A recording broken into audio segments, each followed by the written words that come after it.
Hello, everyone, and welcome to the semi-finals of the World Othello Team Masters between China and Japan. I'm here with Patrik and with George and Bengt. Hello, everyone. And we're going to be going over some of these semi-final games as they happen live, right for you people. So, George, can you explain what's happened so far with this first game? Sure. Well, we've already reached quite a bit of the. We're almost at the end of the opening now, but from what I was able to see, it started off with Tiger. So black. Let me get this straight. Black is the Chinese player, and white is the Japanese player. So black is Lu Le, or we'll call him Full or Clever. That might be easier, even though Ivan gave us a bit of a crash course on how to pronounce the Chinese names before. Usernames, it's a good way. But black started off with Tiger, and then what's known as Dragon, and I'd say they're probably both familiar with the opening, but now they've started thinking, so I would say they're both out of book at this point. And what surprises me there? I have to disagree with that. I think both are still in book.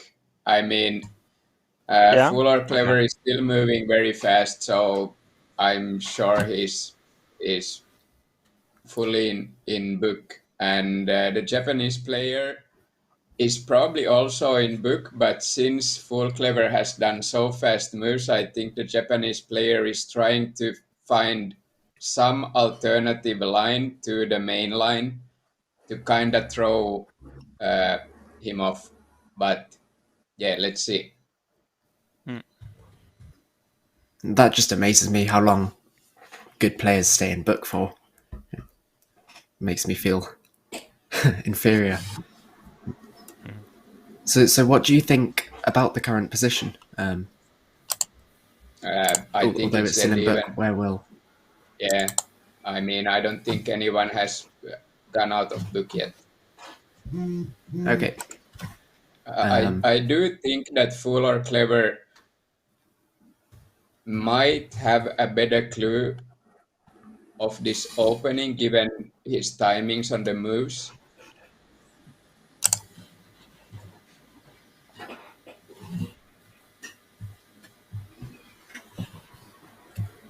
But yeah, it's gonna be an interesting game.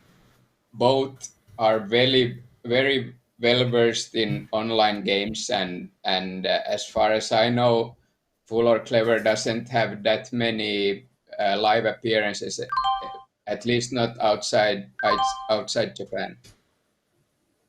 Yes. Yeah, Sorry, China. Yes. you're right. You're right, Patrik. Full or Clever, the Chinese player, is playing very fast. As soon as Satomu played,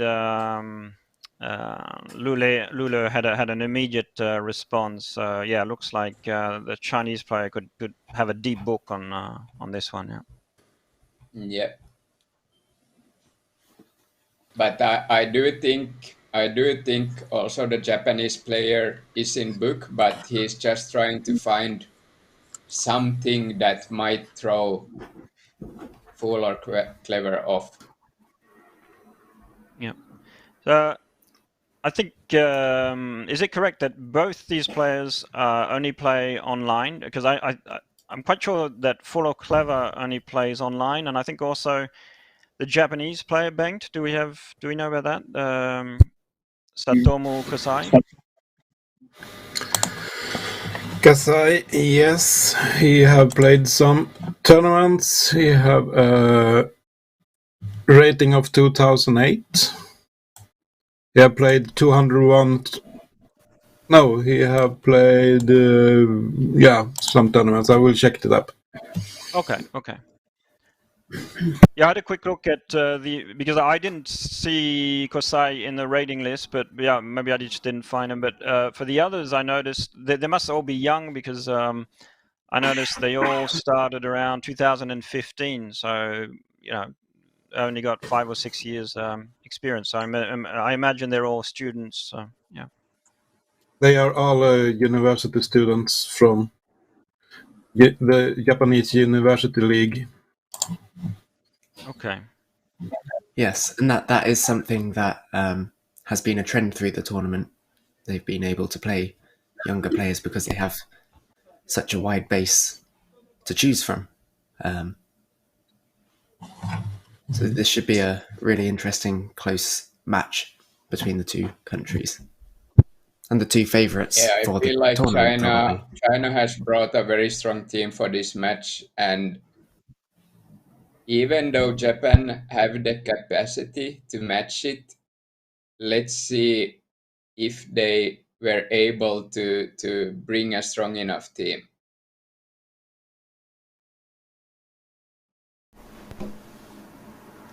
Yes, absolutely. Yeah, I was listening to the stream yesterday when Daniel Olivares was saying that he thought China were probably favorites because he didn't think Japan was using the strongest players and so on.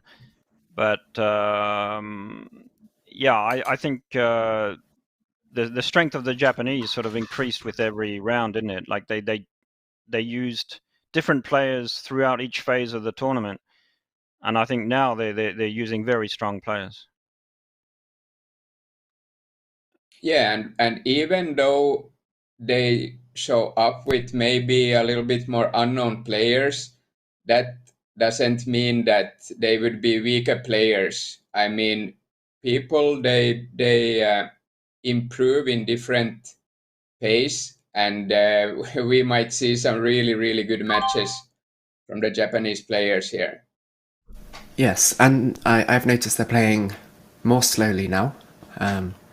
So I assume that they're out of book. And out of book, for people watching who maybe don't know as much about the game, it means because there's software now that allows you to study the game, obviously not during the tournament, but outside of it, it means that we're able to know and memorize openings and sequences for the beginning of the game.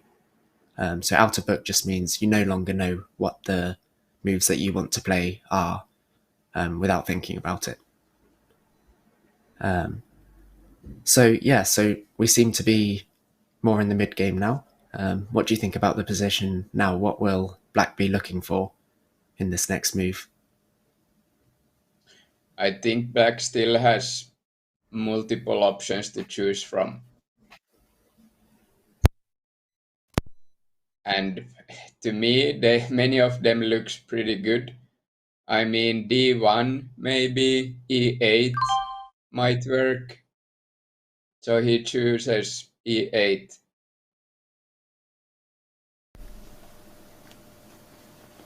And what was It the looks reasoning like for that, it's do a you game think? of small margins for sure. Yeah, from my point of view, obviously less experienced than both of yours, but it still looks like White has a lot of decent moves as well. Yeah, they both do. Yeah, I think it's still very even at this point. Yes. So White has moves like G3, and when you're learning Othello, especially, and maybe kind of in an intermediate level, you're always told to look for those kind of central moves called quiet moves. What do you think about G3? Why hasn't that already been played? For this particular move, I don't like G3. And why is that? Uh,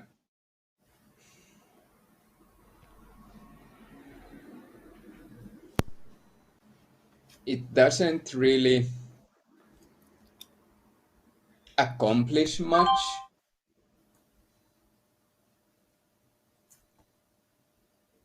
Yeah, I think it's also a question of tempo. Like, okay, right now we see that Kosai, the Japanese player, just played to C8. Okay. And that was probably because if he didn't play there, then Black could have played there and gained a tempo on that edge. Yeah. So at this point, they need to also be wary to not give away any tempos, because even though right now it's very even, if one player starts to gain a few tempos, it could quickly change. Sure. Yes, I've known what a tempo is for a while, but I've only started really kind of focusing on them more recently. They're important. Yeah, typically tempos will be gained on the edge, because if you can try to get the last move on one particular edge, then your opponent is forced to play somewhere else, basically. Here, A6 looks like a pretty good move to block Black out from getting to F7. From playing there himself, you Yes. mean? Yeah. Nicely done. Black can gain access by D1, and I expect. Well, I think he should play probably A4 first. That would give White some headache for sure. And by access, you mean Black would be trying to get to a square like B3? F7. He F7, doesn't have right. access to F7 at the moment. I don't know Okay. if he needs it, but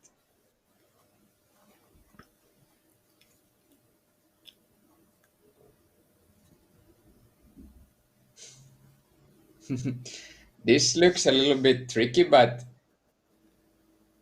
as White, I would play G7 now. I cannot see any other good move. Maybe H5, but G7 is pretty cool. Yeah, definitely Yeah. exciting. Yeah. But would that But be too I risky, or is expect, it? well, I don't see, there is only G7 and H5 as options, but I wouldn't like to play H5. it kind of blocks white completely from the upper right hand. G7 Yeah. would also give access to G3. Maybe. Yeah, H5 as the nice thing about H5 is it then gives access to G3 for a move later on by flipping what is it, E5. Because I think the problem right now for Yeah. white is that he's slowly running out of moves, isn't he? Like black has started to take a few edges. Well, he's taken the southern edge, and it looks like he'll probably take the west edge at some point. And white could be in trouble if starting to run out of moves a bit. So he needs to choose the moves very carefully at this point. This was So- a little bit of a surprise move for sure. Yeah. I mean, black's D1 now looks very, very strong. Yeah, I agree with that. It basically forces white to take it, doesn't it? If black plays D1 now, white is pretty much forced to respond with F1, because otherwise black will win way too many tempos there. Because he will then take the north edge himself and have F1 later on for himself. So that would be a forced response, wouldn't it? Yeah, and black could go F7 after that without really losing anything.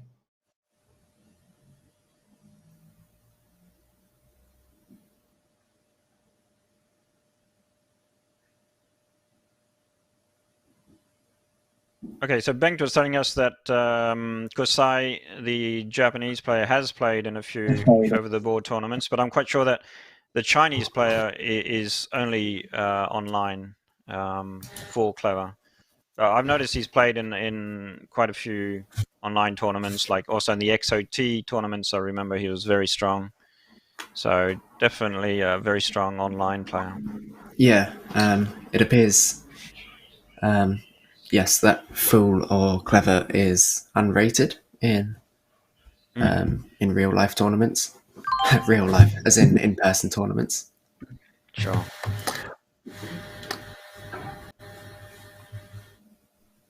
So what do you think about this move then? Because you were saying D1. Yeah, a little looks bit very strong. surprised. It's not bad.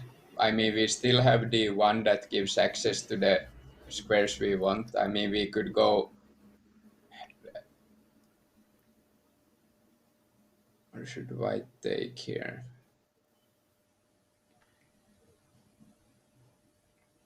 I think white, has to take, because there's just very few other options. And white still has the sacrifice set. Oh no, white doesn't even have access to G7 now. So would that be something that white will be looking to gain back? Yes. Sorry, D7. No, but the moment he plays A7, though, he will get that access. Oh yes, true. And so A7 would be an example of a tempo that white currently has.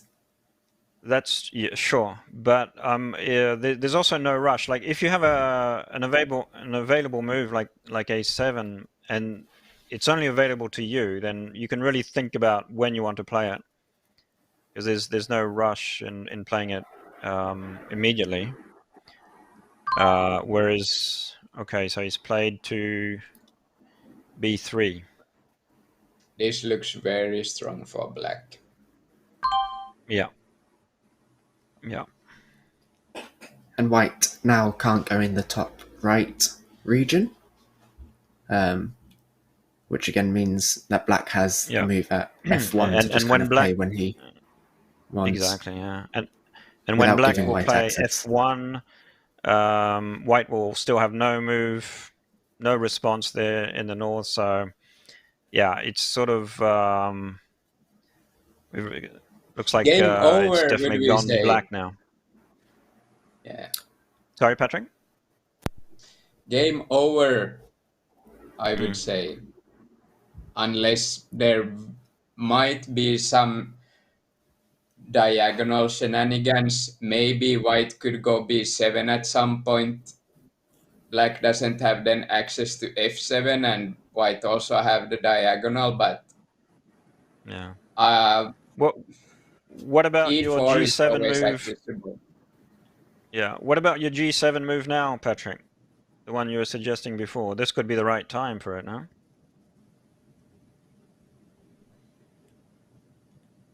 Yes, probably. But I think it's a little bit too late, though. Yeah, it's a bit of a desperation move now.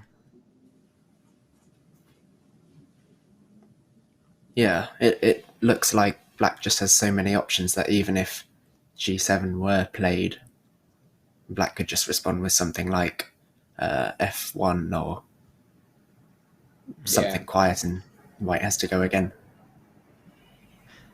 But I don't know. There is nothing else on the board either, so play g7 and hope for the best. I mean, maybe there are some diagonal shenanigans. I mean, we could potentially block d1 by going a7, so that this keeps white. Okay, so you went for G6. So now black has quite a few options. He could either... Yeah. Okay, he played F4. Yeah, and well, now white can't obviously even white can play no longer... White g7, has to right? go Exactly, g7 exactly. now, otherwise the game is well. Game has Well, he been gets a over for a swindle. bit already, but Yeah, the problem is, if he plays A7 now, black can play in... can he control the diagonal at that point? No, but then he just plays to the north and he then... cannot.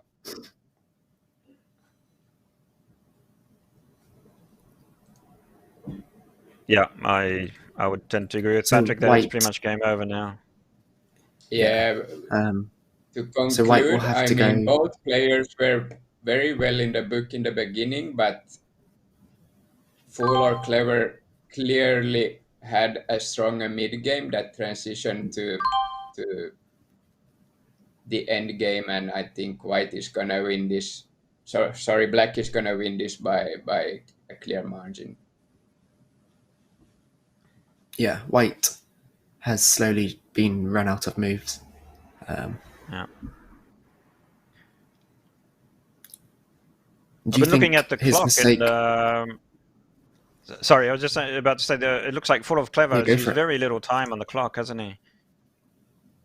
They start with how many? 30 minutes? It's 30-minute games, Yeah. right? So Oh, they he's... have played very fast, so they both should Yeah. have a lot of time left. Yeah. Well, Kosai, the Japanese players used a bit more time, but Full or Clever, the Chinese player, has been really fast. So he's playing at the same speed as he plays online when he plays in 5-minute games, seems like. Yes.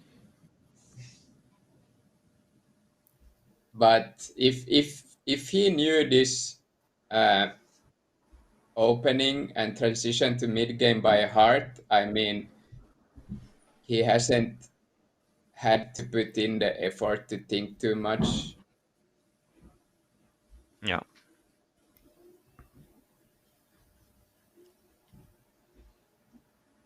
It's different with us when we are out of book on move 4 and we have to start thinking about every possible option already after 3 moves.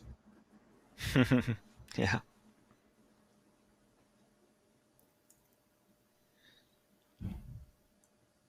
Well, here, White, so Kosai, the Japanese player, has a choice between 3 moves, and it's only about which one is the least the one that will make the least damage, but they're all losing, obviously. Yeah, they all make a lot of damage. Yes, but then even still, there's still things that can be gained from losing Yeah. with Yeah, most in discs a team possible. match like So this, yeah, in a team match it's like this, over. you need to Isn't think about there a the tiebreak. playoff in case the points are even, like 16-16, there will be a playoff game. So I think it doesn't matter. The discounts doesn't matter. Correct me if I'm wrong. I think you're right, Patrik, but yeah, maybe Bengt can Good point. confirm that. But yeah, I think you're right. The discount shouldn't count because if it will be based on wins and draws at the end. Yeah, it's True. winning or losses, draws. You get 2 points for a win, 1 point for a draw, and 0 point for a loss. And if it be 16-16, it will be a special game between 2 players from each team. Penalty shootout.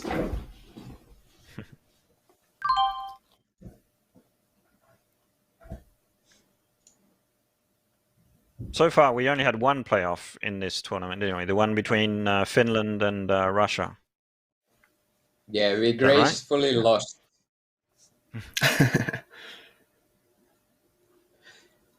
It was a nail biter though, with two very, very good players playing the playoff game.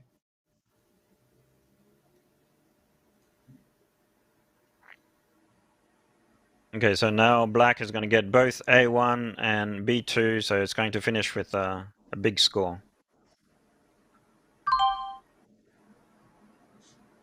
I love watching them play as well. As you can see at the bottom of the screen. Yeah. I'm used to playing kind of 5-minute and 1-minute games, and so having people actually concentrating hard on the games is not one of my strengths. For me, it's the complete opposite. I'm really bad. The shorter the games, the worse I am. If I play a 5-minute game, I'm on move 30 when my time runs out most of the time. I think that's probably the same for me, but I think I become less worse than other people do in short games. So I prefer 1-minute quick games. I cannot even move my mouse that fast, even though I would instantly decide where to go. The mouse doesn't move that fast.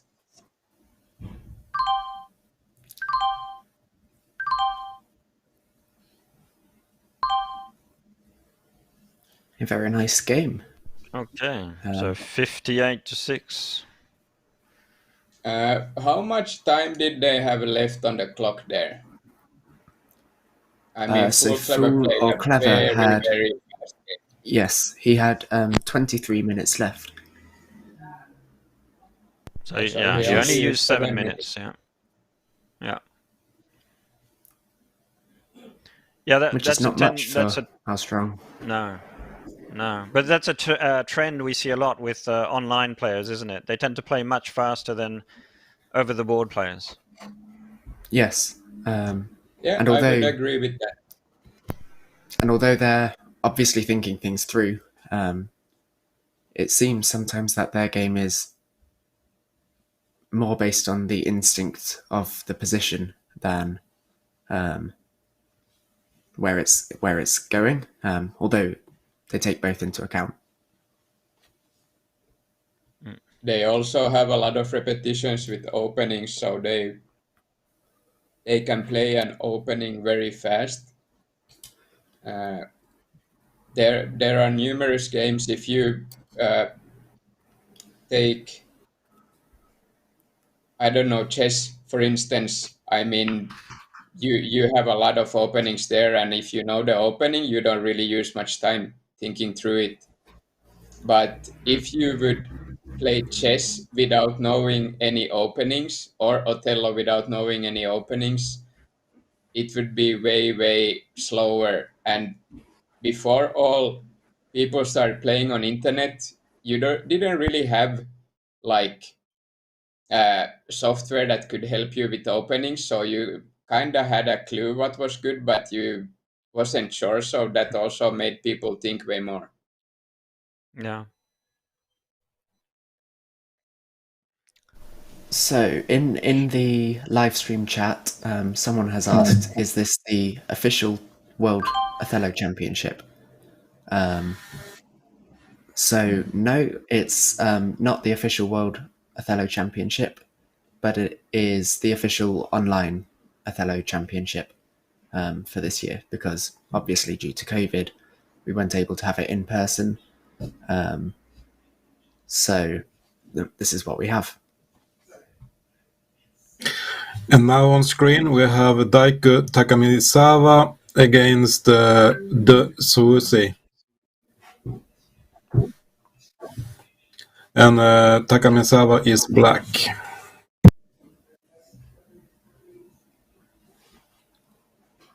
So it's High Time versus Sushi, right? Yes, high time is Daiki Playing white. Takamisawa. Yeah. Yes, so Yeah, the Japanese he's plays a white very, and very yeah. strong player. And by the looks of it, he also have a very, very strong position here. However, It's his move though. yeah, he doesn't have access to some certain key lines. No, white is doing good here. He even have a G7 move to save the day. Yeah.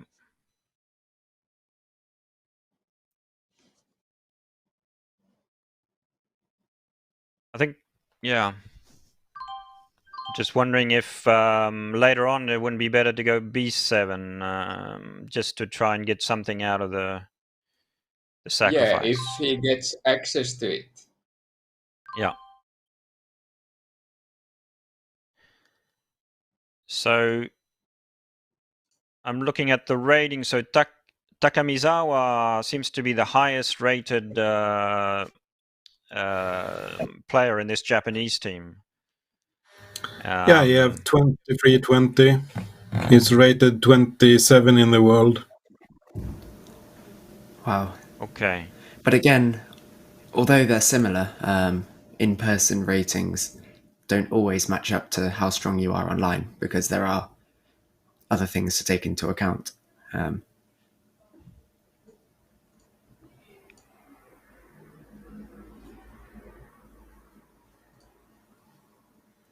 Yeah, So I think I played for some with High Time online, and I mean, I cannot get any air. It's just way, way too strong.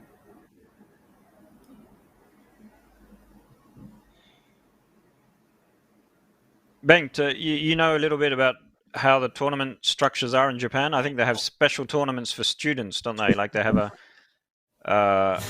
student category for the Meijin and the old Japan and so on. So Yeah, they have a special tournament for everything. They have around 300 different tournaments every year. And they have school tournaments, and they have 13 small federations. They have the Japan Hotel Federation, and then they have some what we call in Sweden districts, small federation for each area. And they organize school tournaments, university tournaments. So yes. So those players is, if I understand correctly, university players from the Tokyo area. okay.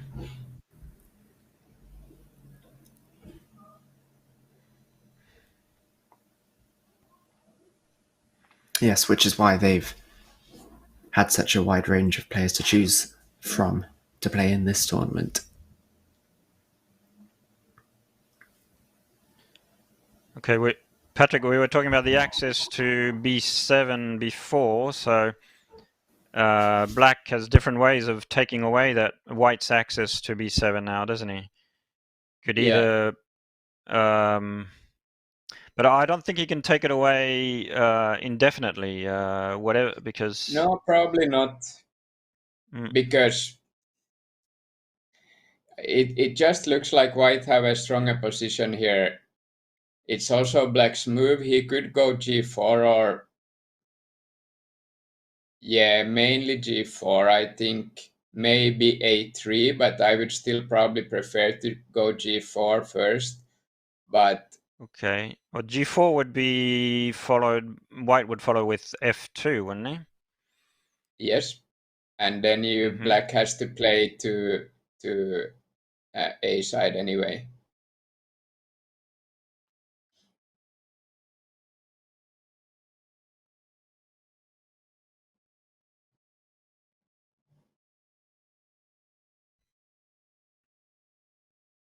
Yes. Okay, so he went for f2 directly for black.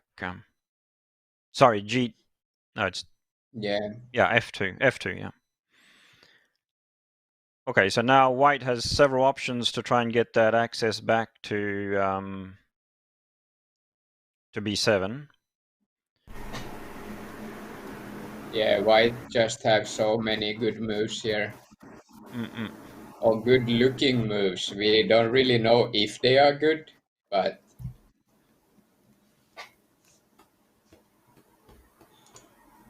maybe we could figure out one good move.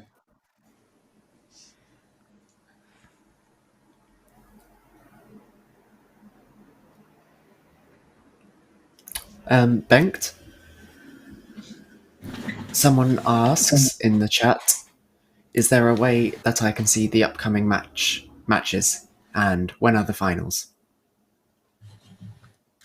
The finals will be 11th December on YouTube. And you can see that on online.worldotello.org. There you can find all information about online tournaments that the World Othello Federation organize.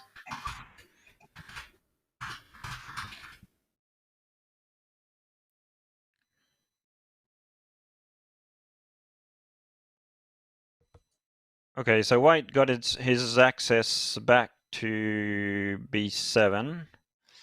But it's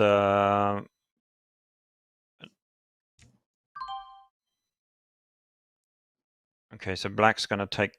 I think black has to take the edge now. Otherwise he loses a tempo. So, okay, and now we have the b7. Yeah. Yeah, this looks disastrous for black. Black has nothing to come up with. White will just work its way around from the right side. Yeah. And eventually white will get those two moves in the top right, both h1 and g2, and that should give him a big score as well, I would imagine. Yeah.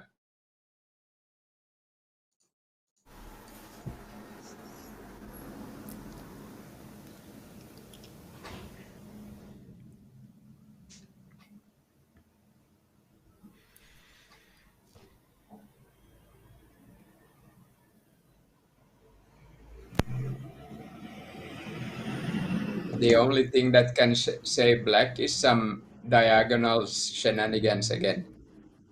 I don't know from where we will find them, but... So I'm guessing you're looking at b2 here, Patrik.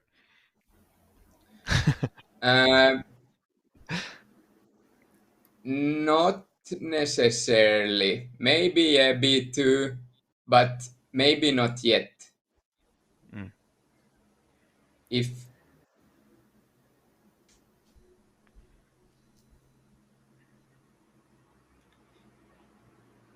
I think we need to turn f4 first. If we then we could block white b8 like to break the diagonal. So I mean, I guess a4.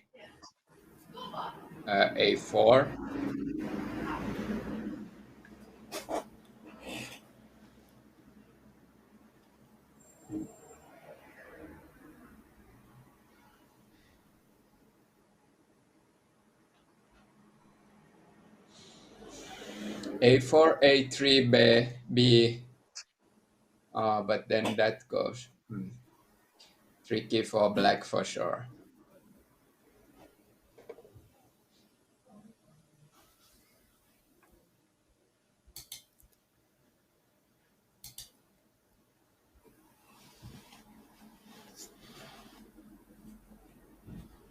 Yeah, the B2 doesn't work, but neither No, do it any doesn't of look the like. other moves, so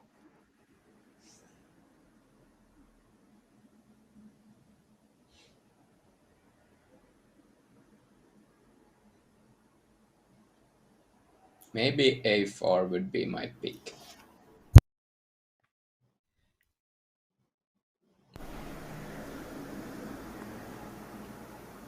Try to get as many discs as possible while you still can.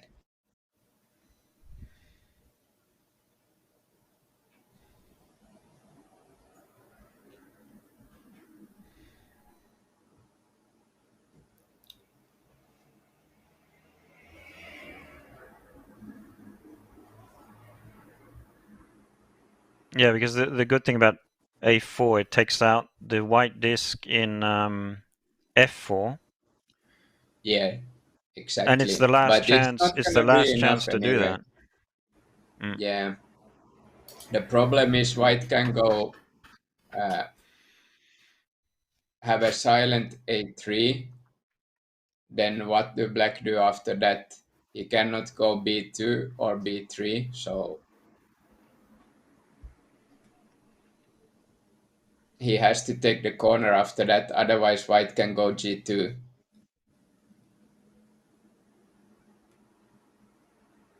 And as soon as he takes the corner, white can just run around the board. Yeah, so which is what he did. So I think Yeah, Yeah, it's so all over white now. It's gets just a matter of everything now. yeah. Unfortunately, we kind of missed the opening and part of the early mid game. While when we got on the game, it looked pretty white already.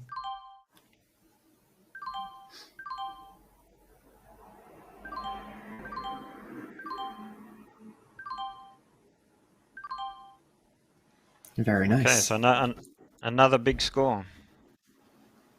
Yeah, as you can see in the end of the game, the players play very fast, and that's most of the good players. They count the line already with many empty squares, so they already know where to go the next move. So they are not looking at every move individually. They have a sequence of moves, and if it plays out, they know where to go already. And also, because as we mentioned before, the number of discs that you finish with doesn't actually count towards anything as long as you win. Yeah. So they don't have to spend time kind of counting every single outcome to see which one is the least worst if they're losing. Yeah. So That's that true. will also make the games faster.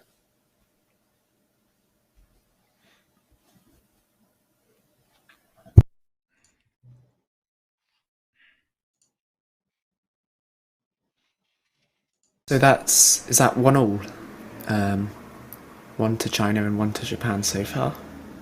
Yes. So it's looking to be close.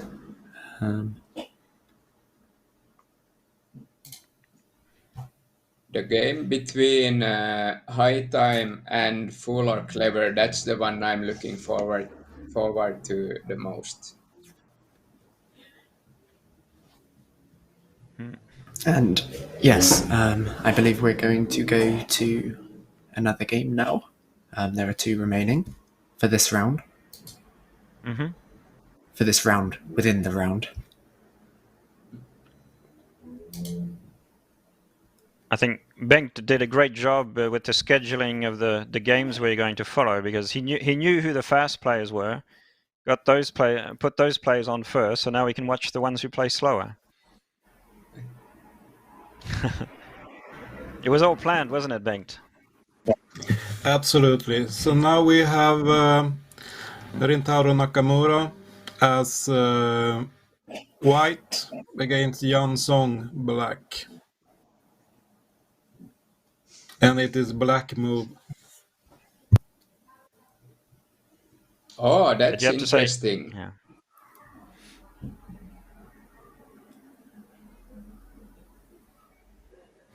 And Yan Song is one of the top 15 players in the world. And Nakamura have a rating of 2,212. And he's rated 74 in the world. But here it actually looks like a good position for white. So we might have a small upset here then.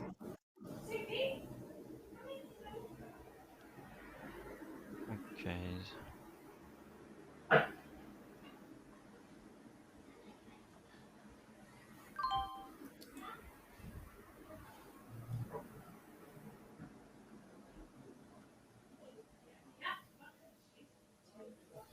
Where would white be looking to go now, then?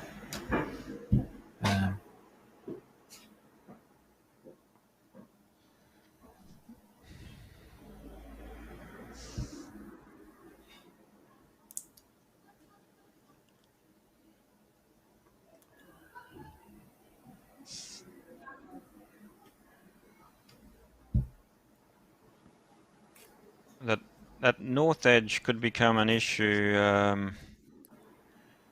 Okay, For right white, now, yes. if What do you think about B7 here? well done. Yeah, B7, Thank you, thank you. B7, C7, B8 is a possibility, but black now gets access to G8, G7, which gives him the crawling opportunity on the right side. So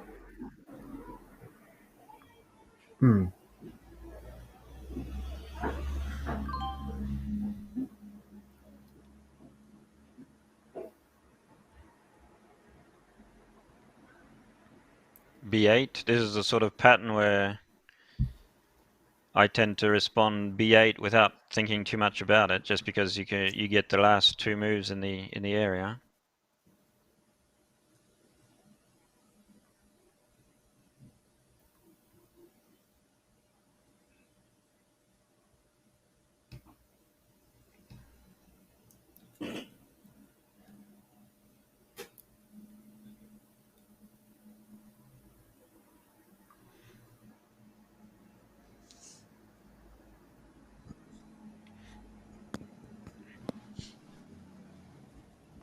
I think we need to go B1. Force black to either lose parity in top right or play G7. When after we can go uh, B8.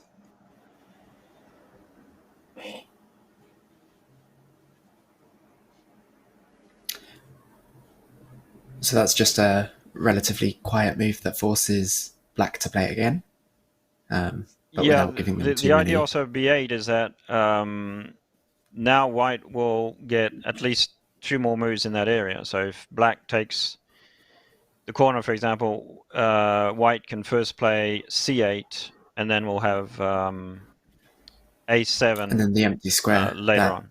Yeah. So it's just a standard pattern. Yeah. Okay, so now we've got E1. Yeah, I don't know when we didn't take B1.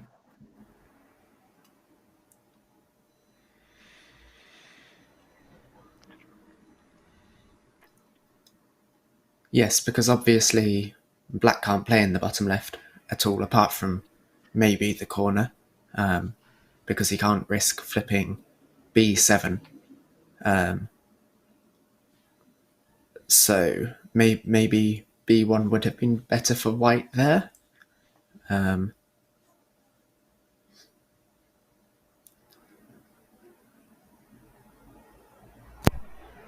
but maybe not.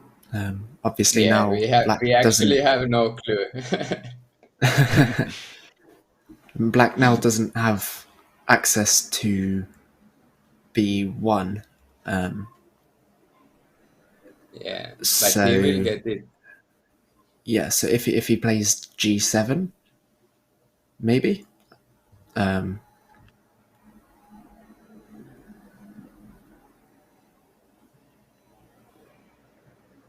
Oh wait, it's white to move now.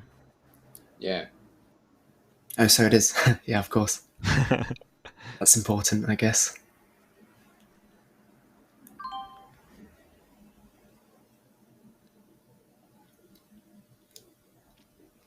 Okay, so white's gaining a tempo there because okay,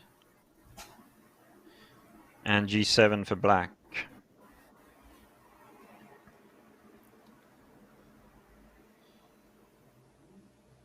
Which is obviously a similar idea to B7. Just wondering if we might see some swindles here at the end. This is a pretty cool move now. White has an silent G8. Oh yeah. So what you mean by that is that if white now plays G8, yes, then black can't go Black has no response F7. to it. Yeah. F8. Yep. So I think.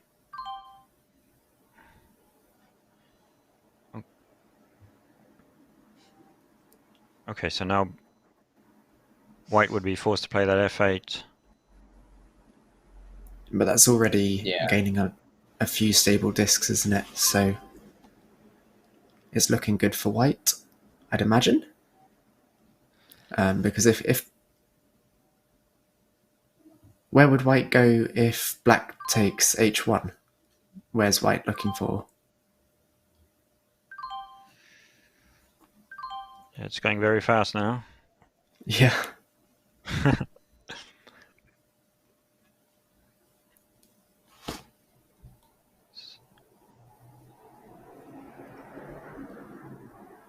Yeah. It's actually gonna be pretty Yeah, close. yeah. I think no, white should have enough here. Yeah, I think I didn't- enough, but it's not. But it's yeah, it's going to be much closer than we thought. I didn't see white giving up the bottom left corner. That surprised me.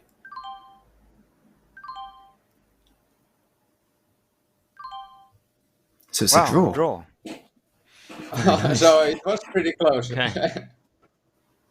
What were we missing then? Because it looked fairly solid for white. Did white make a mistake or? Maybe it was the B1 move. I think Yeah, we so missed not- how talented Song Yan is as a player. I think that's what we missed. He's got a great end game, so somehow he found a way out, or at least a draw. Yeah. I think that's the most If exciting game we've he had so was far. behind, Very nice. I mean, we don't know that either.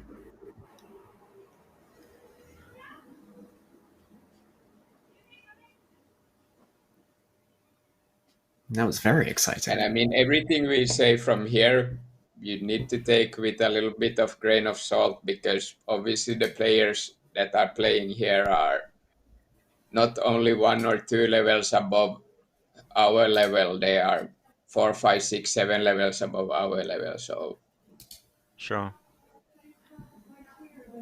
Okay, so and in the other game, the last game the that other we didn't game's see, finished. that was a Japanese win, wasn't it? That was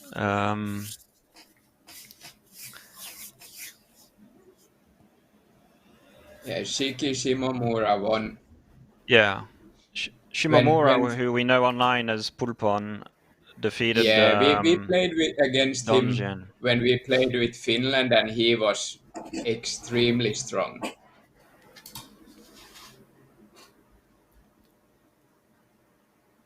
Yeah, I've seen his name online quite a bit, and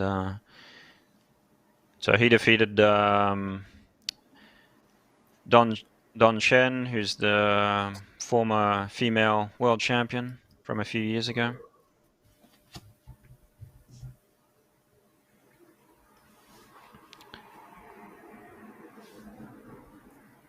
So that puts Japan with a very slight lead after this first round, I think. Luke? Yes, I believe so. But obviously, it's still the first round, so Yeah. we'll see where it goes from here. Everything can change.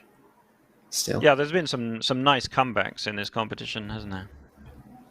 Yes, and obviously, both teams are very, very strong teams. So I think the main question from this will be how much of an advantage does China's greater experience Yeah. actually Okay, here we give go. We got them? the standings up now. So, yeah, Japan 5 and China 3. So Japan with a slight lead. I find the Vince scoring system a bit confusing, where you have 2 points for a win. So I always tend to divide by 2 to then it's clearer to me. Oh I prefer yes, to of see, course. I prefer to see 2.5 against 1.5 than 5 against 3. But okay, that's just Yeah, me. no, I was trying to work out how that was how that was possible. But Yeah. obviously one was a draw as well, so. Yes. So it's 2 points for a win and 1 for a loss. For a draw. Yes. No, 1 for a draw and 0 for loss. Oh yeah, no, my bad. Yeah.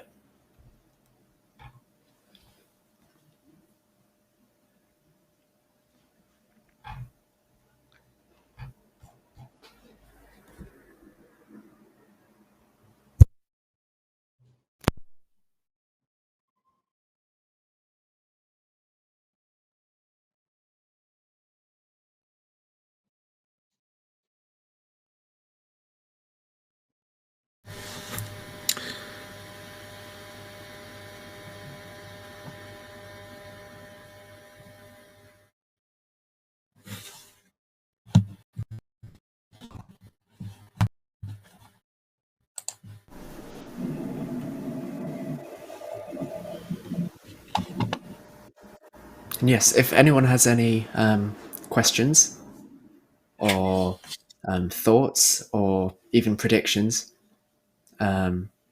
please type them in the chat, which we are watching, and we'll try our best to respond to. Yeah, we have 5 minutes before next round, so we can talk a little. Patrik, you saw you was commentating the game yesterday between Sweden and Russia. Any comments about that today? Well, I guess I have to congratulate Sweden for taking the spot. And but as a Finn, I think we are now watching the actual final, China-Japan. As someone from Finland, is there a friendly rivalry between you and a country like Sweden, or Yeah, do you absolutely. support each other? We do support each other for sure, but there is always a little bit of nagging when Yeah. I mean, if it Finland, would be a serious thing, then I think the support is there for sure. But if it's not that serious, the nagging is always there. Finland is a little brother to Sweden, I guess. That's what Is the it Swedes like okay to to think. have? Is it okay to have you and Bengt in the call right now on the stream? Yeah, my mother tongue is actually Swedish. There is a part of Finland, 5% of people speak Swedish as their mother tongue. So I've always spoken Swedish with my mother and my sister, and Finnish with my dad. So Yeah. And I should say that Finland Swedish is the nicest dialect for Swedish. In fact, it's really nice to listen to. Oh, that's very gracious of you. Yeah, Oh, but it's that's a fact. actually funny because in Sweden, most of the people they don't even know that there is a Swedish-speaking population in Finland. Yes, it's a very small minority, but if you as a Finn go to Sweden, most of the time the Swedes think it's very weird that, oh, this guy is from Finland and he speaks Swedish. Where did you learn that? And then you try to explain. I learned it since I was born, and it's like, well, did you learn it in school or what? I mean, it's interesting. I'm not saying the Swedes are stupid, but Oh, that's fact too, I guess. Is there a Well- strong ice hockey rivalry between the two countries? Yeah. You both play ice yeah, hockey. that's don't probably you? the strongest. And we have a special athletic weekend called Swedish Finland. In Sweden, we call it the Finn game.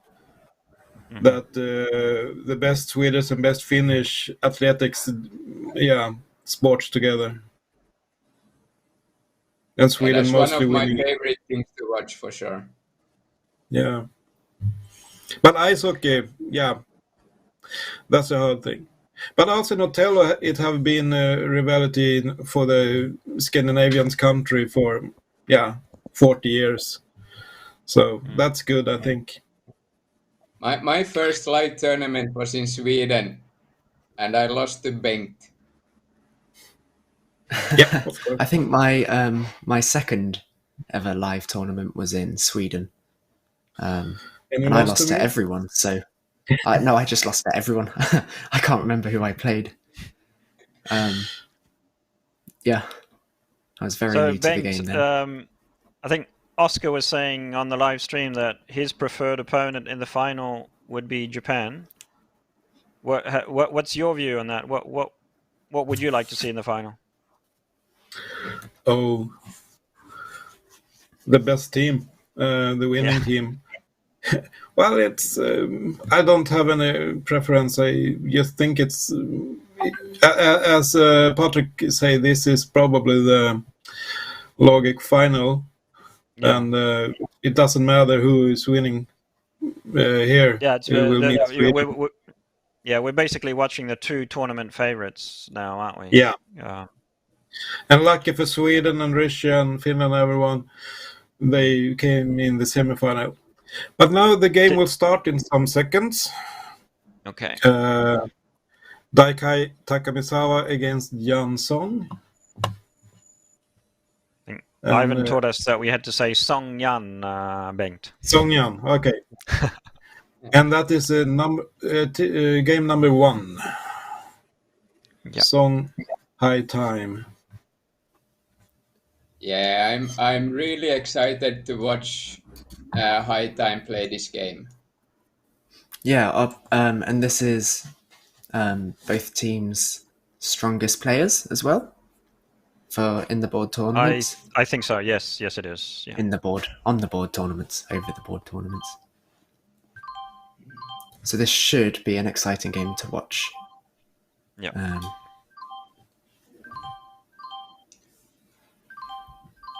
Okay, so still playing. I think I saw Song Yang play B5 in one of his games in the qualifiers that I thought was pretty interesting. Yeah, This is we've just gone out of the standard lines with his G4. yeah. Does that opening even have a name? I wouldn't even know. Anyway, it's an unusual line. That's for sure. I don't think I've ever seen that. But then again, when you're at this level and you've studied the game, you can afford to play unusual moves because it may give you an advantage in that your opponent doesn't know what to do as well either. So, well, I'm pretty sure they both know what they are doing still. I mean, there is no way either player is out of book, even though it's a bit unusual move by White. but at this level, I think they have looked them through for sure.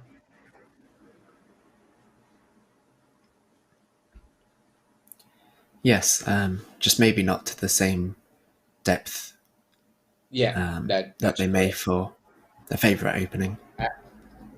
And here we can actually see High Time using a little bit time to think, while Song Yang has made very fast moves. So it's a little bit the Chinese player Song Yang who decided the opening sequence, and he is still making fast moves, while the Japanese player is taking his time to make the moves. So it looks like the Chinese player is more familiar with this line.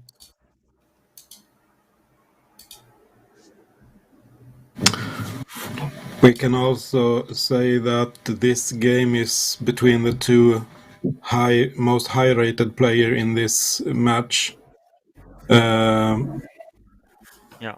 Song Yan is rated 26 in the world, and Takashima is rated 27 in the world. So it's 4 points. Oh, wow. 2,324 for Song Yan, and the Japanese have 2,320. So it's very close in the rating. Wow. Mm. So it's not just that it's the strongest players, they're also the same level as well. Yeah.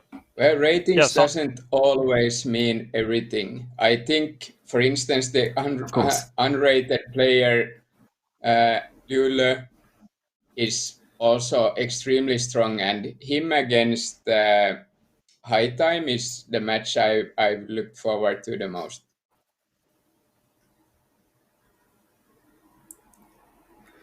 Yes, Song Yan is a very exciting player.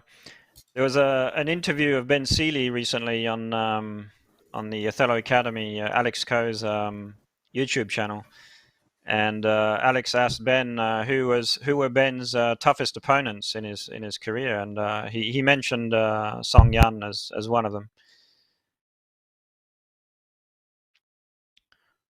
Song Yan was in the finals. He was runner-up of the World Championships a few years ago, wasn't he, Bengt? I think it was in Japan, the one that Anchali won.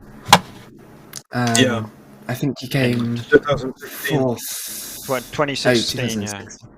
Yeah. Yeah, 2019 was Taka Nashi that came second. Yes. And yeah, so And Son Luke Yan, Plowman, number one. One day. If you flip the rankings upside down. Yeah, so Son Young has never won the World Championships, but he did win the Othello World Cup, which was this sort of breakaway tournament that we had back in 2013 and 2014 that was organized by Mega House, which I think was just as hard to win as the World Championship, if not harder, because if you look at the players that he had to beat to win that tournament, he beat quite a few Japanese former Japanese world champions in that tournament in the Othello World Cup. So that was an amazing win by Son Young.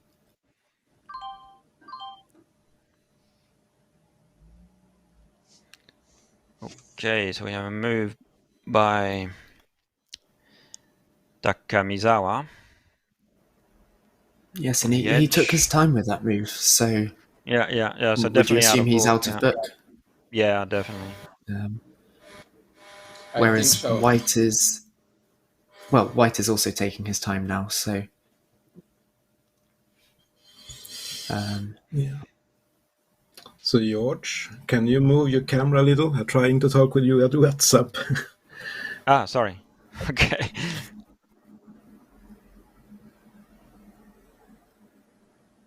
Right.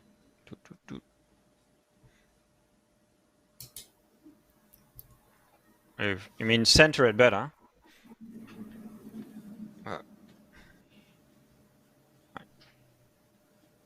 I do think white is looking at mostly e2 or h3 here.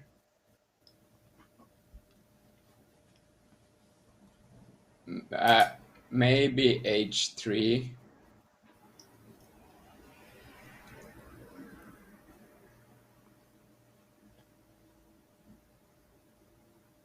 E2 would be more a positional play to stay in the middle, but I would be a little bit afraid that I would run out of moves as white.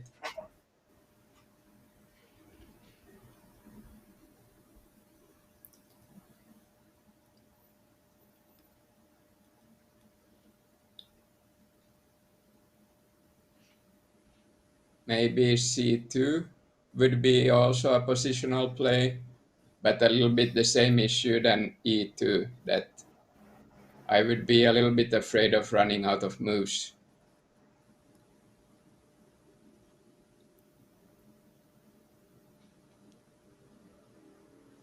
That said, there looks like there is a lot of options for white here.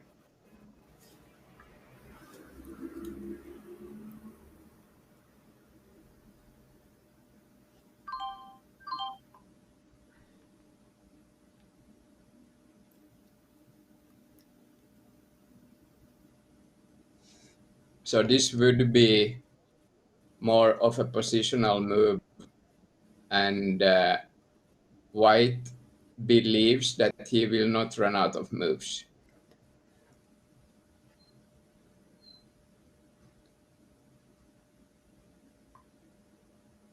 Yeah. And what do you mean by Hmm. a positional move as opposed to? To kind of stay in the middle of the board. I mean, in the early to mid game, it's very useful to be in the middle, controlling the middle squares.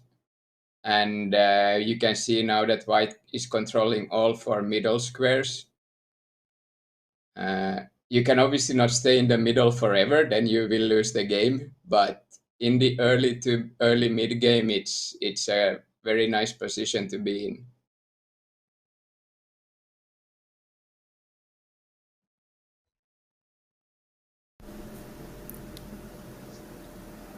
Where do you think black is looking now? Because obviously, well, H5, from my point of view, probably. okay, yeah, he has quiet moves like that, or maybe d2.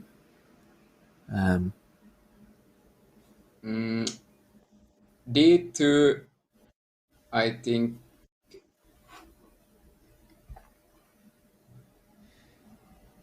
Yeah, the problem is that white then might have H3, G3.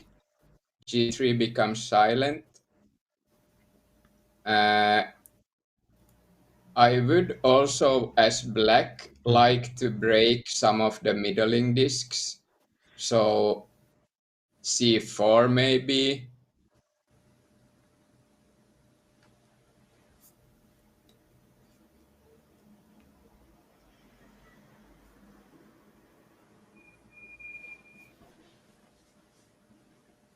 Yeah, I like c4.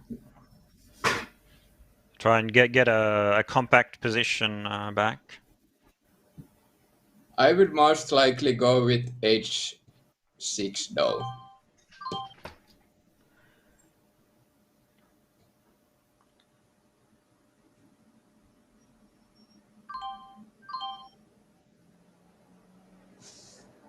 So few Son fast Yang is moves. Son Yang is responding to every move very fast. So it's almost as if he's still in book on this one.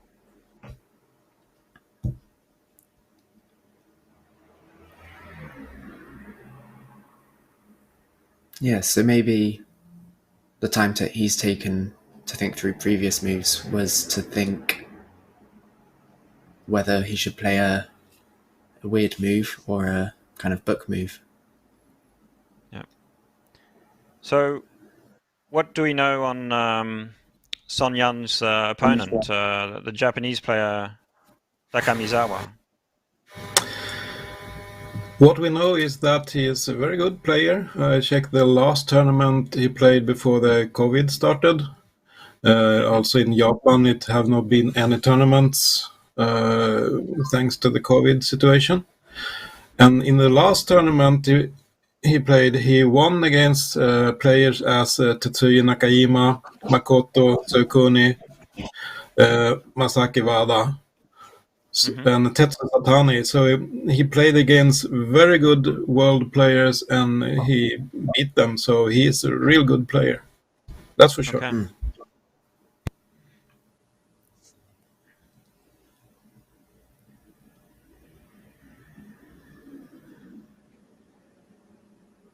I'm sure these Would two White- players have played a lot against each other online as well. And yeah, probably they have. In Tokyo, where those players is coming from, they have something called Shinagawa Super League that is playing, I think, once a month with players like Takanashi, Sukuni, Nakajima. So yeah, it's a very good school for those players who want to be good to once a month be able to play those world players. That's for sure. Japan might also be the only country who can organize these type of tournaments because all other countries would run out of good players. That's true. Yeah, here also China and Japan, they are the two largest countries with most players. Okay, Japan has Tadmai Hata told us around 3,000 active players in Japan Othello Federation plus all small organizations, and but in China they have many players too who is active all over the country. So yeah, it is the two largest federations in the world that we can see as a fact.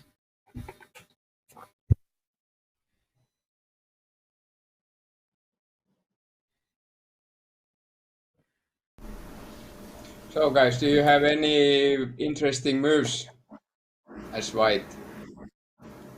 What would D2 be okay here? Yes. Yes, I like D2. Yes. Is there a definitely. reason he's not just playing it because it looks quite intuitive, and there aren't that many responses it creates?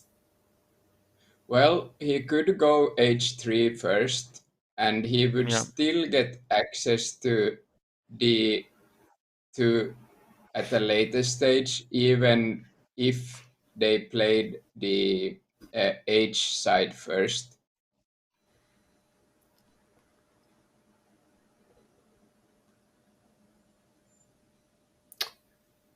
Yes, but then I guess as you were saying, oh, so he's chosen H3. I suppose D2 is a more positional move, whereas this is. Yeah, I would say so. I think, yeah, it could be a timing thing as well. Like if you play D2 first, then you can no longer play H3, whereas you can play Exactly. H3 first and then eventually play D2. Yeah, I suppose so.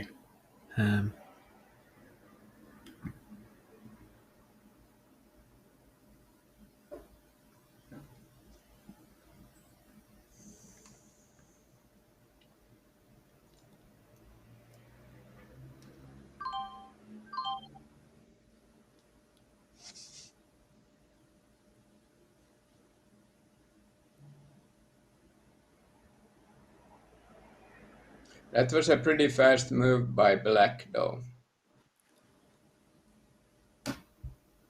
Kinda leads me to believe that Black is in book as well.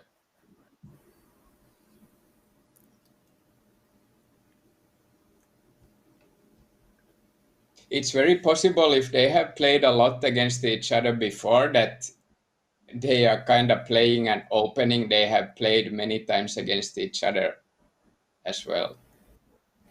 And they Yes. might have studied each other. Although they've both used, well, High Time has used 10 minutes so far, so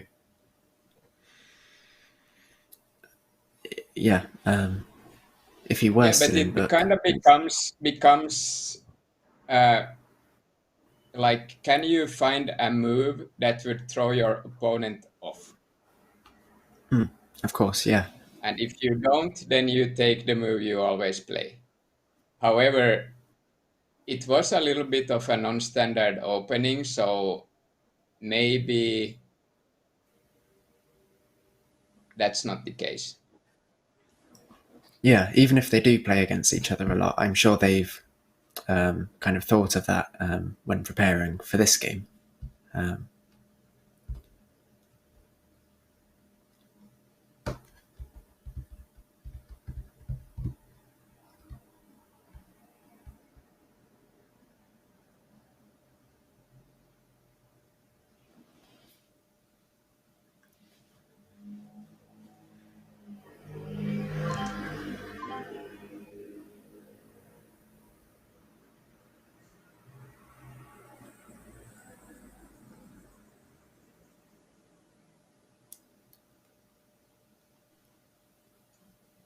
Okay, so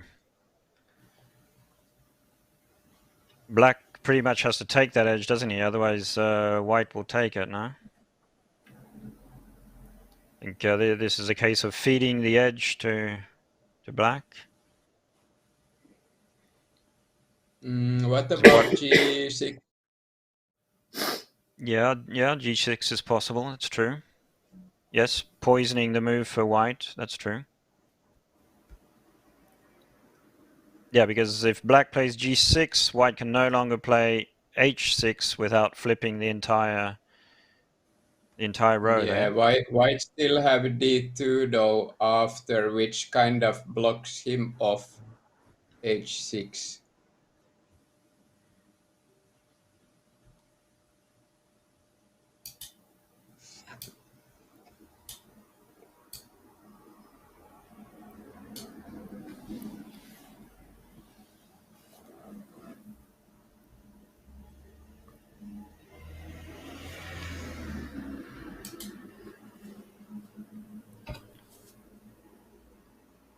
Anyway, it looks very even, doesn't it? I mean, that first that opening by Son Young that sort of surprised us. What was it? Was it move was move 8 or 10 that went out of the, that wasn't at all a book move.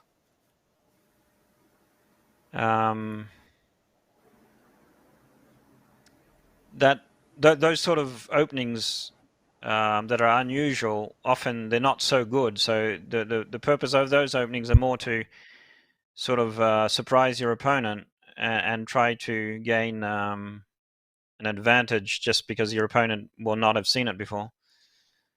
But here, to me, this looks very even. So I think Takamizawa has been doing quite well to stay in this.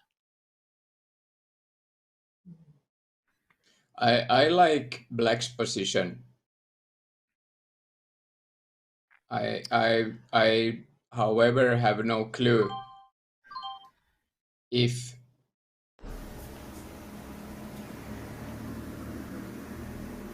I think white needs to find enough moves to stay alive. Mm. Now we have C3, we also have D2. Do we have anything else? Yeah, and I think all the D7. moves are.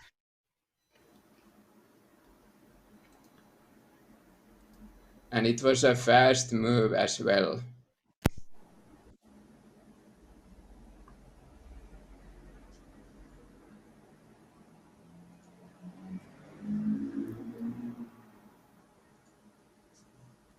So what is White trying to do here, then?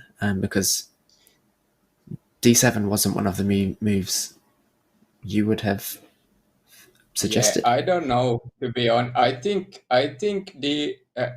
White is in book, and he has just looked at this line and kind of knows this is a good move. It doesn't look to me at all like a move I would make. I mean, black now goes, for instance, e2, sorry, e1, and white has to kind of go around the whole board with black controlling the middle. So, I mean, I have to say I like black's position, but since white is moving so fast, I think white knows what he's doing.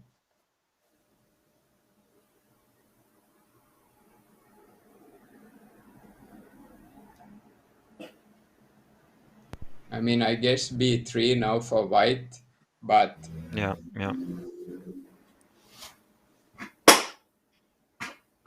or could you maybe take the x square here? I don't know.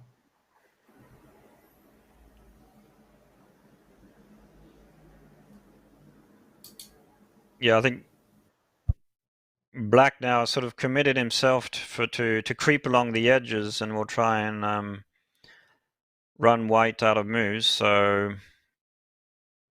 yeah, white has to try and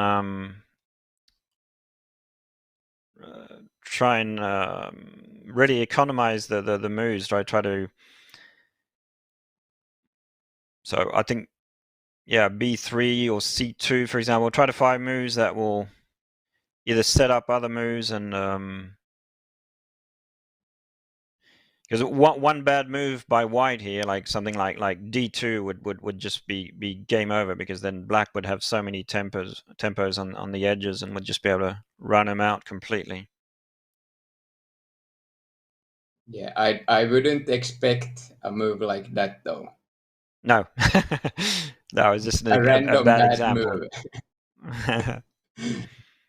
Yeah, I think b3 probably, maybe c2, but I don't know how the sequence plays out. If you go b3, black goes f7. Where do white go after that? I guess g6.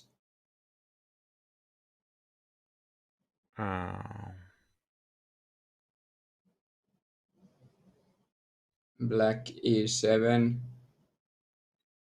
Yeah. Yeah, I don't want white to. has, I wouldn't yeah. want to be white here.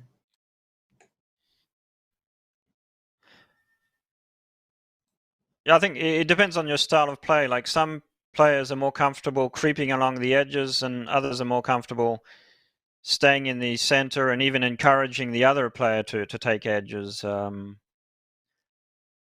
I tend to be more of the latter, so I tend to be more comfortable not taking edges. But yeah, it can be very difficult sometimes. Yeah.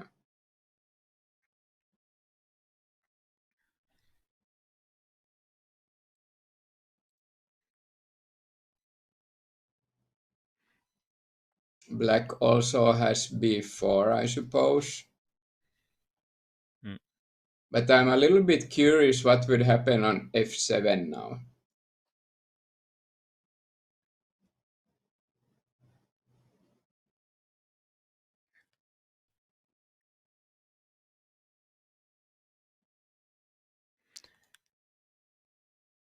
I was a bit curious about that opening that Son Young played at the beginning with his unusual move 8. So I had a quick look. Just had a quick look on the Thor database to see what I found, and it doesn't seem. Well, we don't have that many games of Song Yan on the database anyway, but it doesn't look like it's something that he's played before in major tournaments. But it obviously a prepared opening, and But it's not something new either. I found that the first time that opening was played was at the 1982 World Championship by David Shaman. So we're talking about 40 years ago. Yeah, it was such an early move that for sure someone has played it at some point. Exactly. But yeah, I mean, I still don't like White's position here. That's just, but yeah, I think it's a prepared opening. So I think White knows what he's doing, but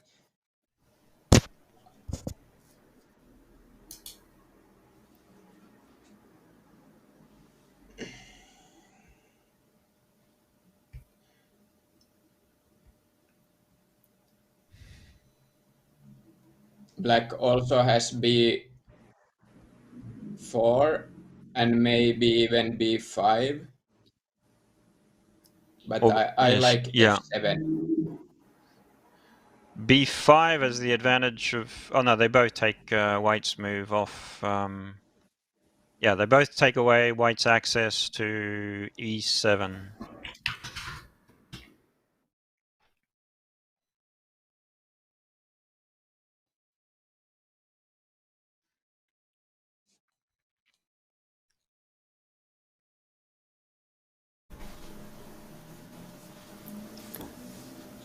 This is kind of a situation where it's not so easy to calculate how it will play out, and here I expect Black to use a lot of time.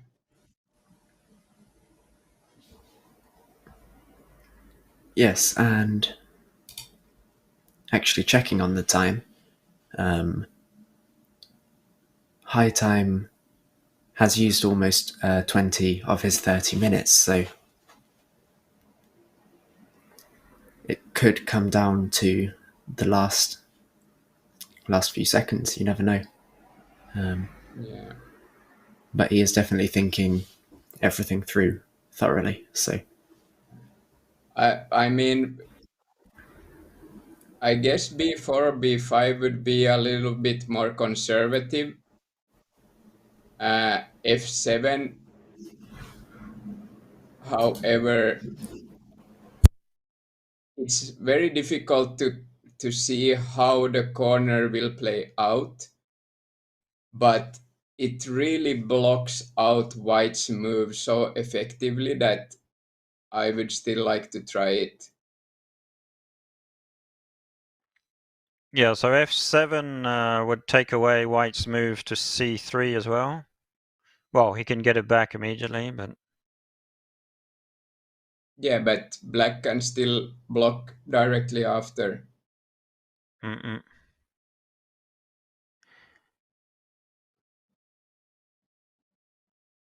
Yeah, the danger when you start creeping along the edges like that, which is what Black is doing, is if you can't run your opponent out of moves within the early mid game, then you tend to your position eventually tends to collapse on itself, Yeah, and it exactly. can be And very here, difficult. yeah, here, I mean, some of these moves, I mean, I can see three different moves here, maybe even B6. I mean, four moves, but it's so difficult here to see which one would be the best one. I mean, I tend to lean towards B4, B5, F7, but B4, B5 is probably not big losing moves. F7 might be a winning move or a total disaster. So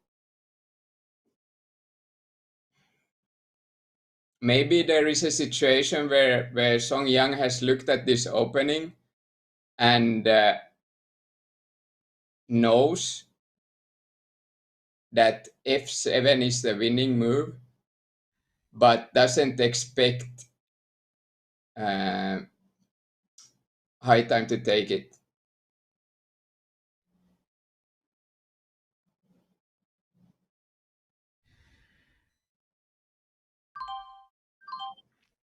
Okay, so you went for b4. Yes. So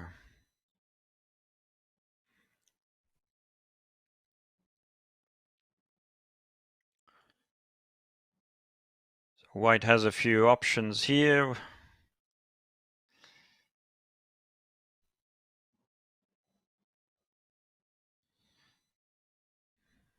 Not too many. No. Yeah, I'm looking for moves that could set up access to areas where white doesn't have access at the moment. Okay, play that fairly quickly. Yeah. I mean, there might also be something that if he knows this move is not bad, to put more pressure on black again to use more of the time.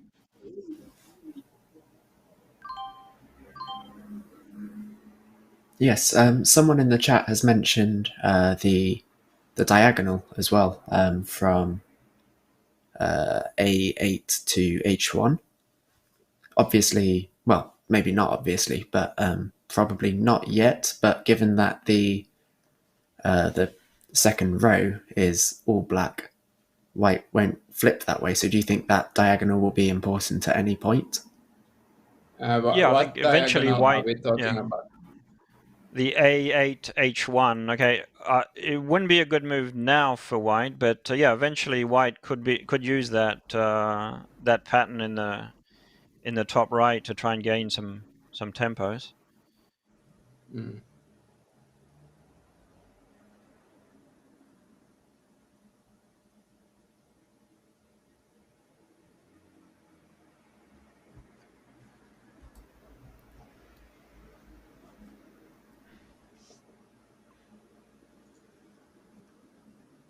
Yeah, I would lean towards C2 at the moment, only to try and C2 with the idea of playing C1 later on to try and force black to take a bad edge, basically, like what we'd call a stoner edge in the north, to try and exploit that later on. I would prefer either A3 or C7 to force black to make the first breaking move.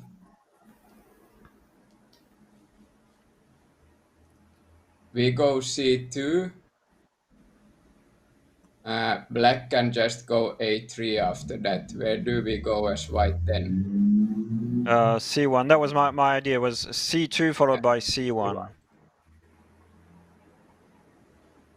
C2, C1. Black Which takes then would, B1. yeah. What do we do as white then? I guess we could go for the... No. Can we? No, we cannot.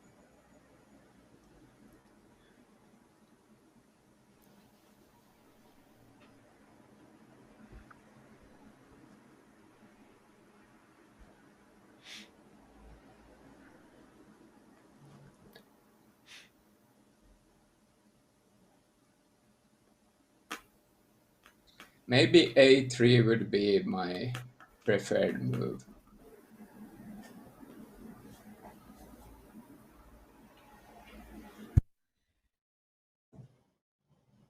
Okay, A3 with the idea being that black is then forced to open to the south, Yeah. basically.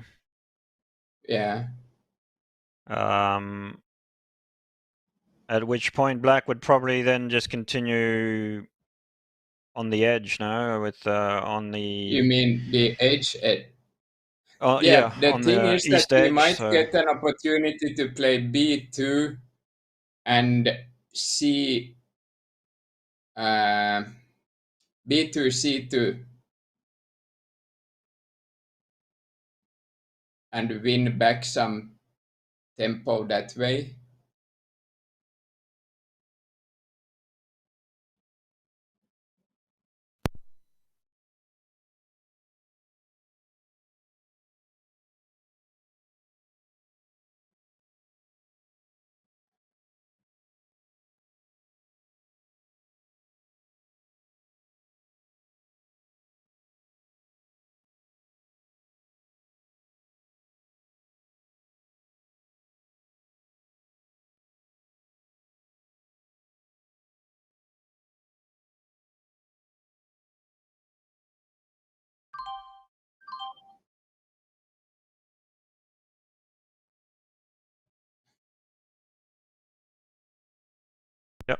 You got it right, Patrik. Yeah, this should be quite straightforward for black, the next move.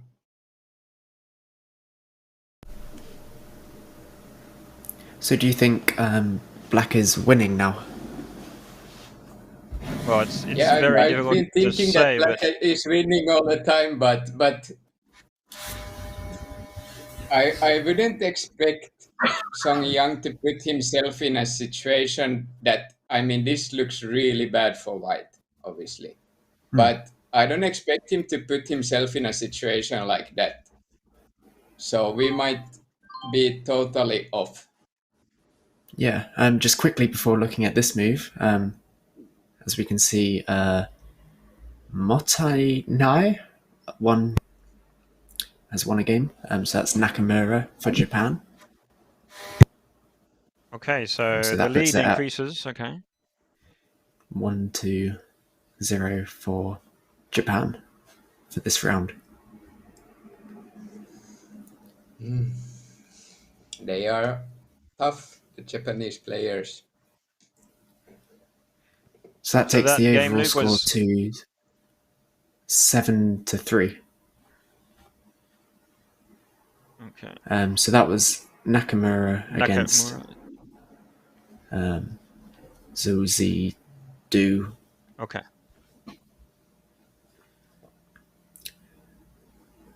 Yes, so Patrik, do you think white is still in book, or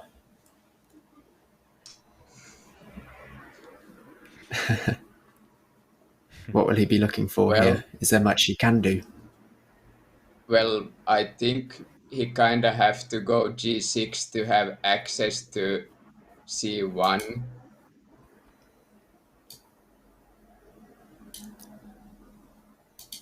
I guess he could go. Yeah, I think G6. G6. Black has a pretty cool move with B5 though, but I don't see how white can win this.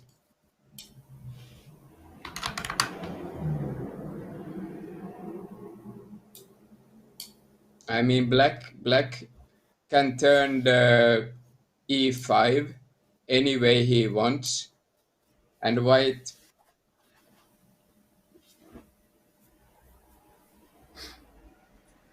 loses even the C7 move. So I don't know.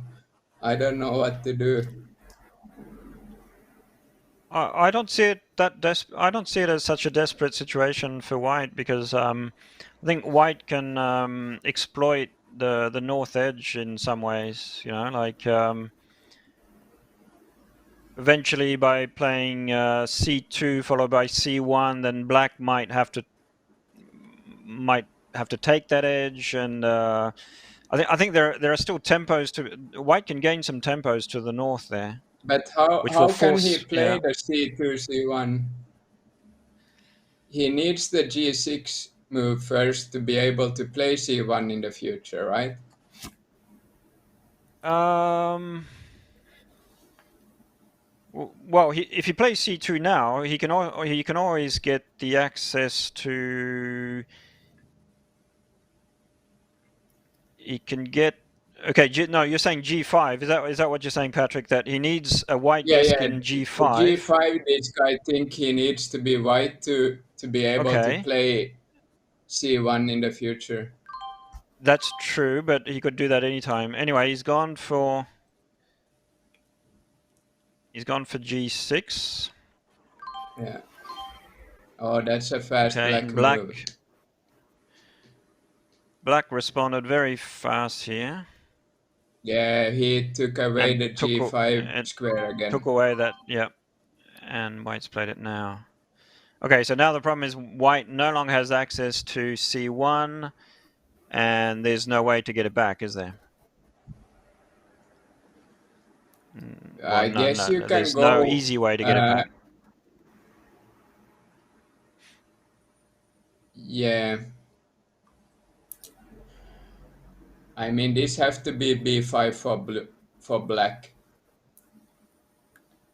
Where would he You never know, otherwise though. go? Yeah, you never know. Yan Song's endgame is very strong, so this is what we were saying about the last game, so Yeah.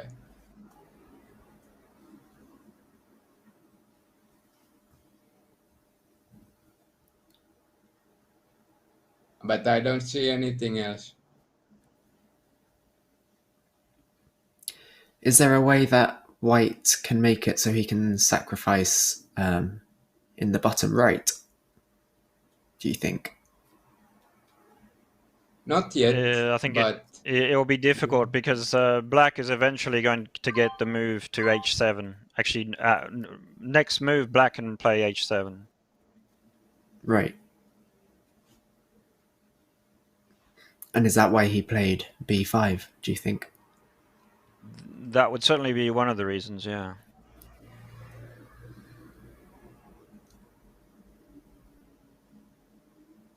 also to get access to C1 as black.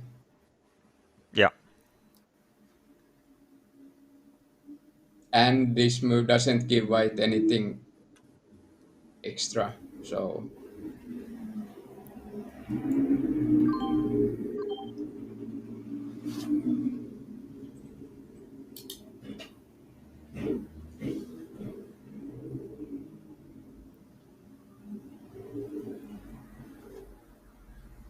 Okay, so now black can play either c1 or h7 pretty much anytime he wants. And white has to try to start creating a few extra accesses because slowly running out of moves. Although I think if white can somehow hold on here, after black has both the north edge, complete north edge and east edge, he's going to have to start opening to the south and west, and that could be. I think things could turn around. You know, I think this the looks next few like moves are C going to be C1. crucial.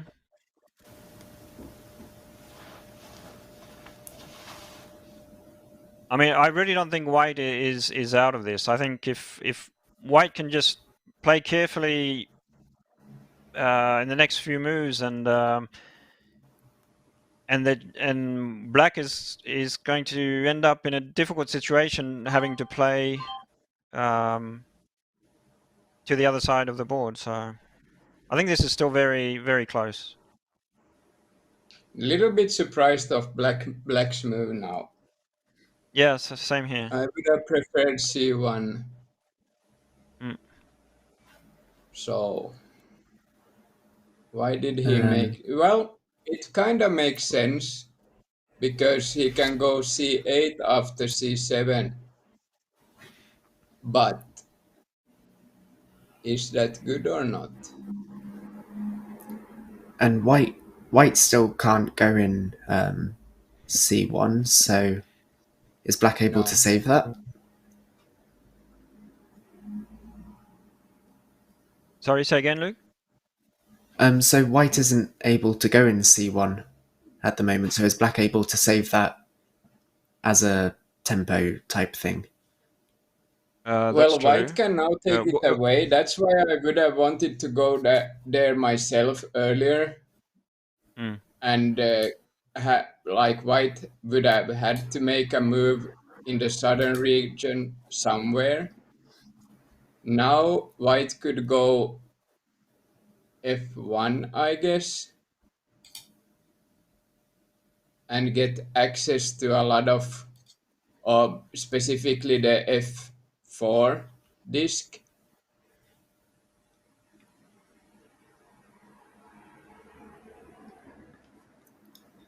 And also he blocks then the diagonal with the d3. Hmm.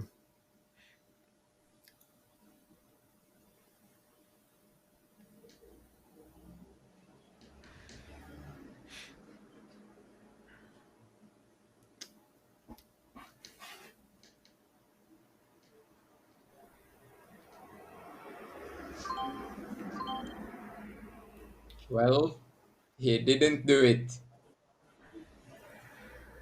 No, but it's a nice move though, because it takes away c1.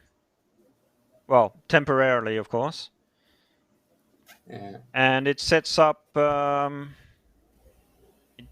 it well, it doesn't really set up any new moves, but it forces white to keep opening up new options.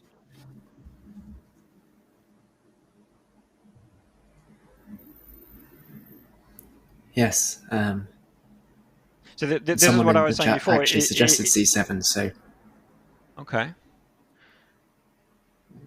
yeah, interesting. Yeah, if white can just survive this the next few moves and not have to give away a corner with no compensation, I really think things could turn around and it could become difficult for black. So yeah, I still see this as very even, basically.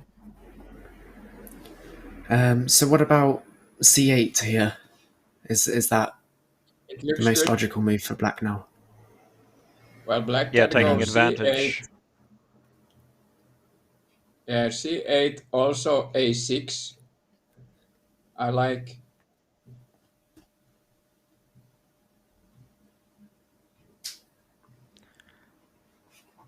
Yeah, mostly those two. What happens on?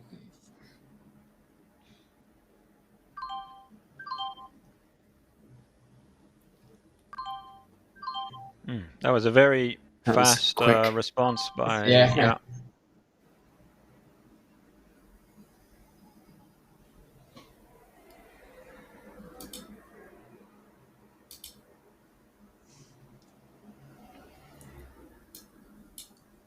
Yes, Yeah, high time does only while have. we are thinking one step ahead, they are already thinking 5 steps ahead. Yeah. Yeah, that sounds about right. Yes, high time only has 4 more minutes to play the rest of his Yeah, it moves, should be enough. whereas Song has 6 minutes. Yeah, so they should be okay. Yeah. But might lead to slightly faster moves now, as I suppose. Yeah. I think. Yeah. That's a nice move. Notice how that move that Son Yang made takes it takes black off that diagonal, that c2 to g6. It basically takes away black's move to h7. Yeah. Oh wow. Yeah, so Okay. now black Good can't logic. go h7. That's very nice. Yeah. So this is when I love being kind of an intermediate Othello player. I can watch this and be like, wow, It as opposed suddenly to seeing changed. this. Yeah. Yeah, It's I like would probably not have made that move at this point. the x square. Yeah. Patrik? Yeah, I wouldn't have taken the X. I would have gone But where C1. else? Where else? c1. Okay. C1, yeah. But c1, you're basically giving black's access back. Okay, c1, b1, and then black has access again to h7. Yes, but he doesn't have access to C8 anymore.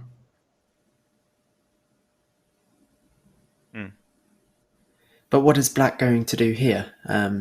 Obviously, if he cuts the diagonal with like a7 or Well, the C8 is now possible, of course, because white didn't close that upper edge.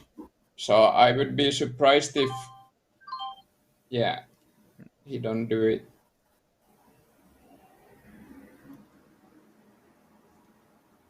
But now it looks very much white. But here is the thing.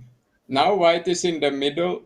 It looked so good for black the whole game. Now white is in the middle. It starts to look better for white. But is it too late or not? That's the question. I mean, now I don't like black's position that much anymore.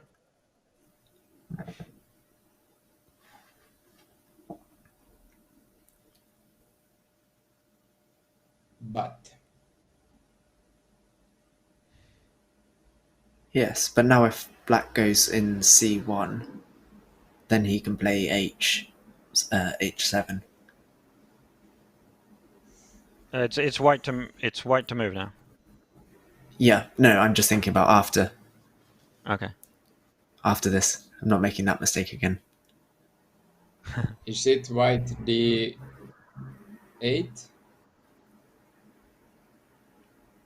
White to d8.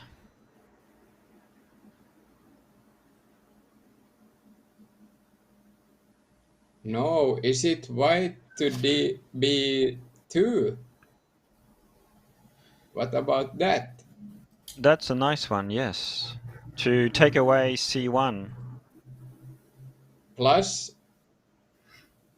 you might have a potential stoner. I mean, black has to go f7 after that, I guess.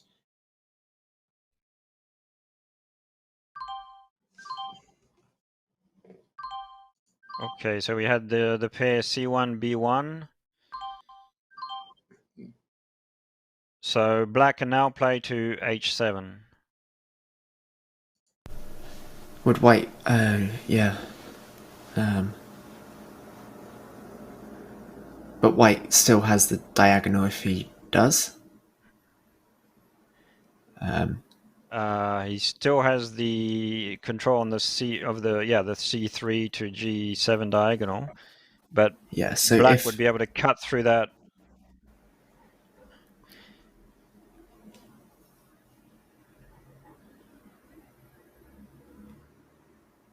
Actually, I think black has to play h7 now, because if he doesn't play it now, white can play f7, and then that opportunity is gone, right?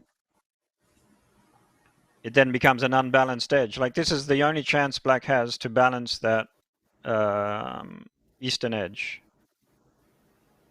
I think it's too late for balancing now. So where would you go? If not h7, where?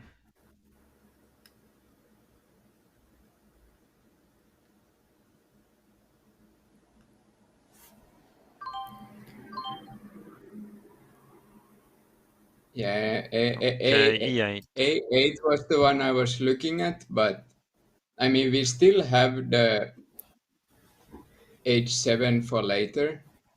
That's true. This is so weird. White is in the complete middle, and it's so he makes the move so fast. It's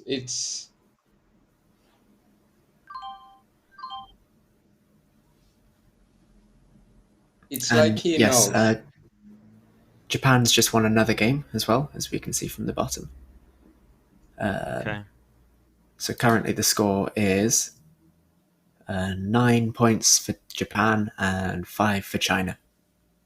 Okay, so Japan's starting to break away a bit.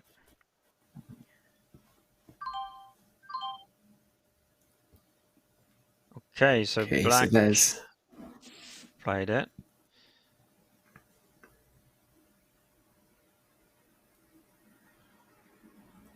So white will just go f7 here? I would think so. And then black can't go. can cut the diagonal on the next move with a7.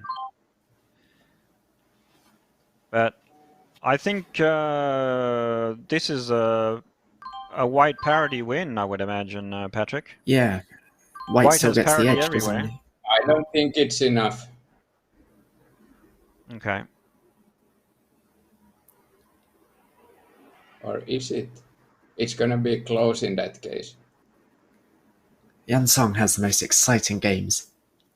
Yeah.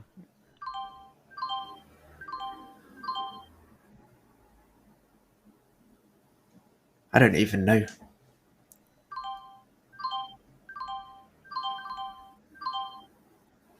What's the score? Okay, Song Yang won it. 37 for 37 Song Yang. to 27. Yeah. Wow. What the hell? Great game. by the Chinese champion there. And again, that was a game we thought Black had run away with in the mid game. Maybe not run away with, Yeah, but a little bit like I was suspecting in the mid game, Jan Song have a clue what he's doing. I mean, you cannot take an opening and mid game like that without knowing what you are doing. Yeah. wow. So that maybe was, he knew all along.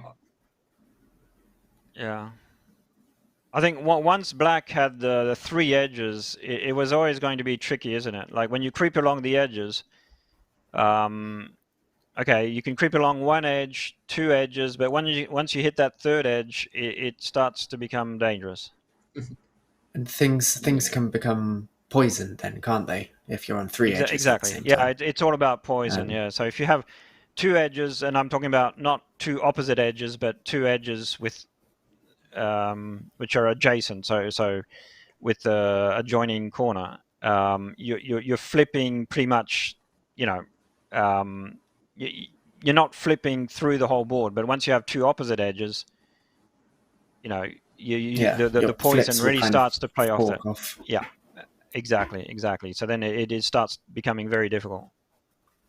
Which can work, I believe, but it's also higher risk. Yeah. Correct Well, me if I'm there wrong. have been. But there is also been risk involved cases. staying in the middle and let the guy creep all over the edges, and you might run out of moves in the middle. So True. But that tends it's a to two-edged sword for sure. happen. Yeah. When you run out of moves, when the opponent creeps along the edges, that usually tends to happen fairly early, or after 2 edges. If you can survive, you can. You always have that chance to turn things around. But yeah, it was a great game by Song Yang. Yeah, absolutely. I think it was a good game by both players. Mm. It was a very interesting game for sure. And I'm a little bit surprised of the outcome, to be honest. I am Not surprised, necessarily but I'm about the also winner, but yes. I'm surprised. I thought Black was going to win, but then from watching the last game that Yan Song played, where he just seems to come back from nothing, it's just wow. I think have all the other games completed, or they're still.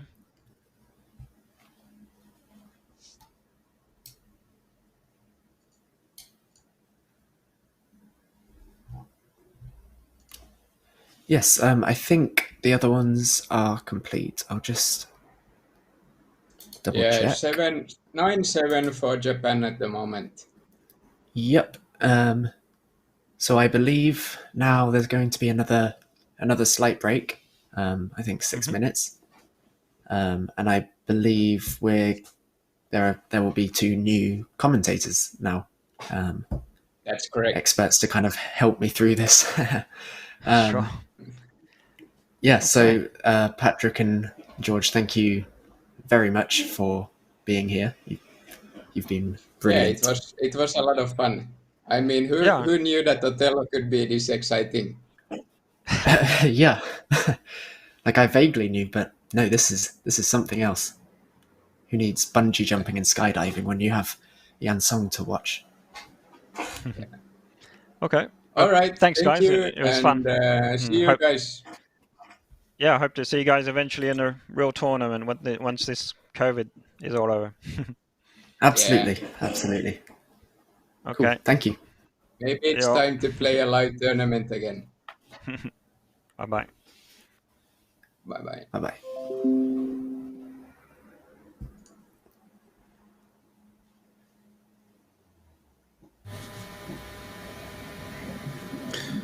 So 9-7 to Japan. 9-7 to Japan, which is close. It could still go either way, given that a win is 2 points. So China are just a win behind. But it's exciting.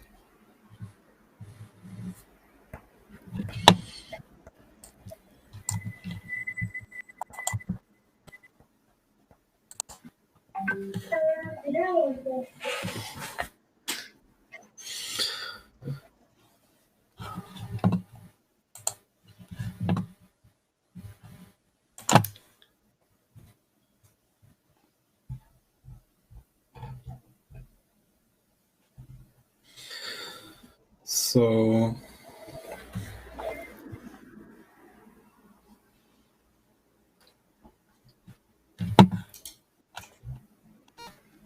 for the next game, and we will have 2 new commentators. Yep. Who are currently just joining, so they'll be on your screen soon.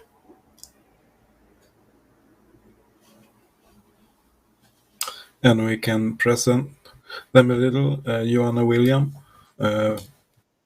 in the world champion, female world champion, and Jan de Graaf is a Dutch player who's also chairman for the World Othello Federation Youth Committee. Yes, and I've played Jan a few times in tournaments, and lost every single game. So he's a strong player. I don't think I've played Joanna, but I mean, I'm sure she's strong as well.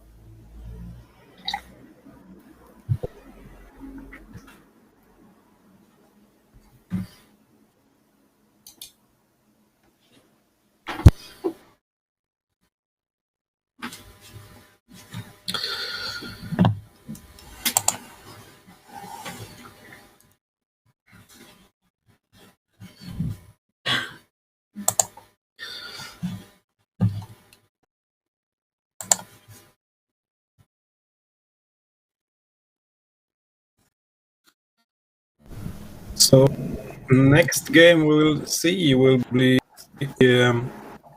Dongshan, China against Rintaro Nakamura. And here we have Joanna and Jan. Welcome. Hello. Good afternoon. Hi everyone. Hello How are you Joanna. both?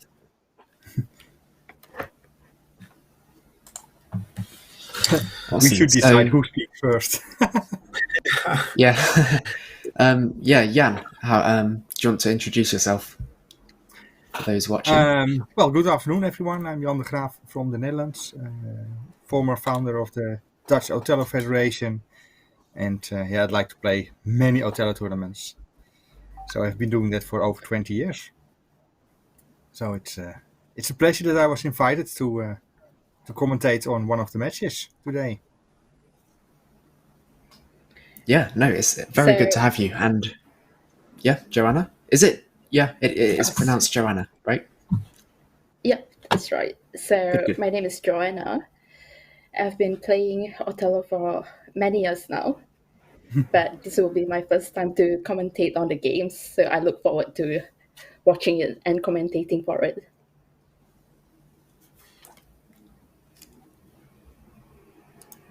Yeah, so we currently have 1 minute before the next round starts. And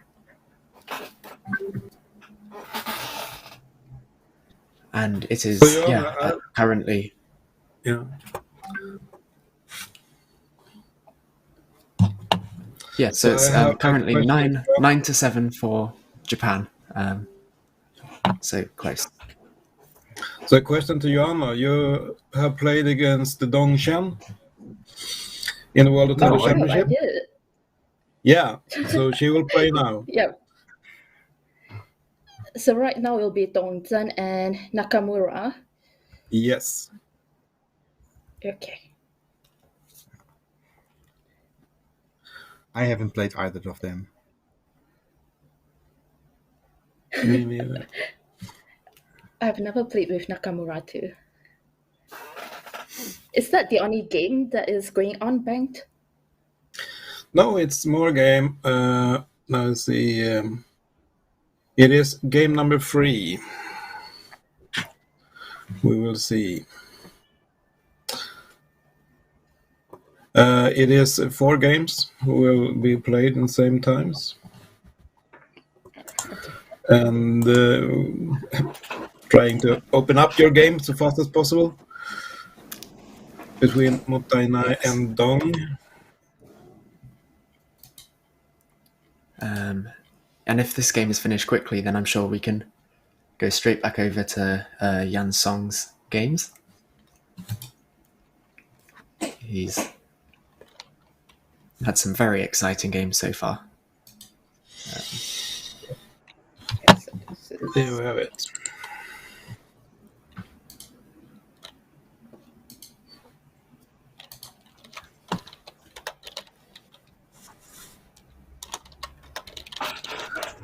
So the opening is done.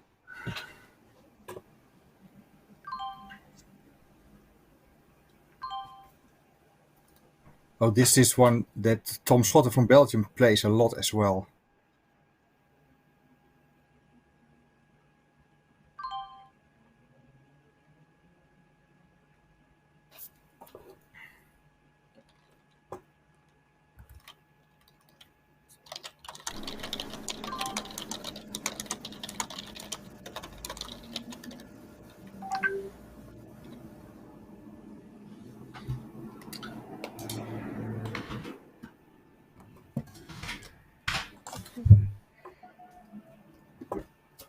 So what's this opening called?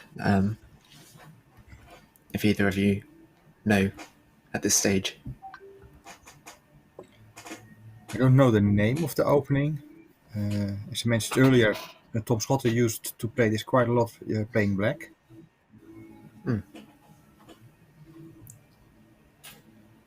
It's seldom played in tournament, isn't it, Jan? I can confirm that the previous black move f2 was correct. That was still book. This one I haven't seen before, but it's a very nice compact block of discs in the middle for black, which basically makes white think unless white is still in book.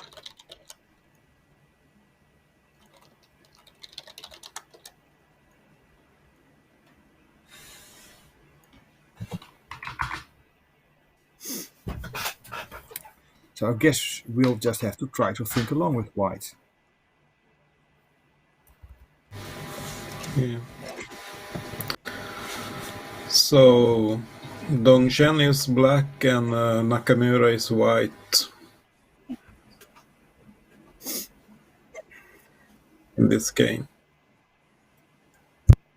I always find it very brave, in this case by Shandong, to play an opening quite early that's, well, classified as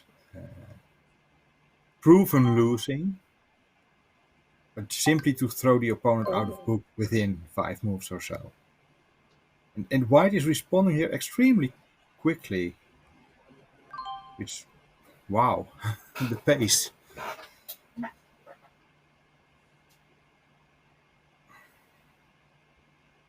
So instead of black's b4, why didn't black play d7? It looked so natural to me.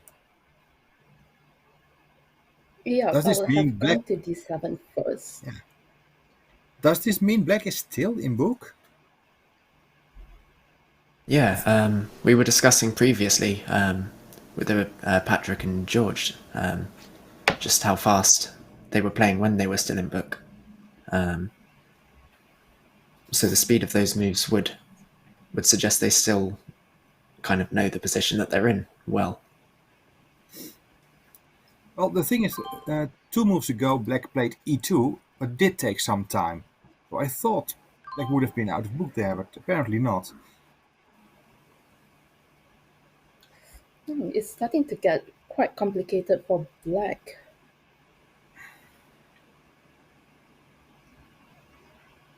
Well,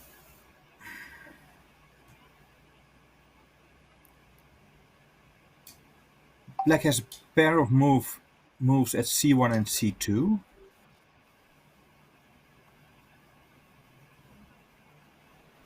Which currently white cannot prevent if black starts right now, but it's white to play.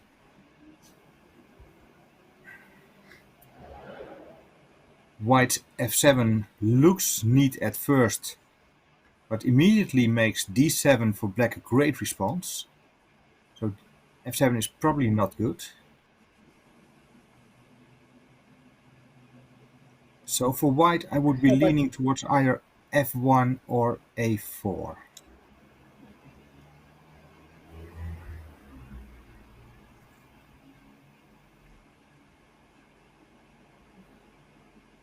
But after white has played a4, the combination of c1 and c2 gets even prettier for black.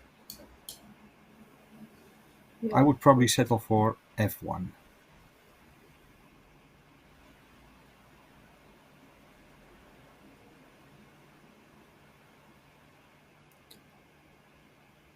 Does f1 not provide d7 for black in the same way that f7 would? Well, when white plays f7, both d5 and e6 flip to white, making the Yeah. d7 move for black completely quiet. And d7 simply Okay, remains a so- pretty move for black. Yeah, so if white were to play e1, then if black goes F1. d7, then white... f1, yeah, sorry.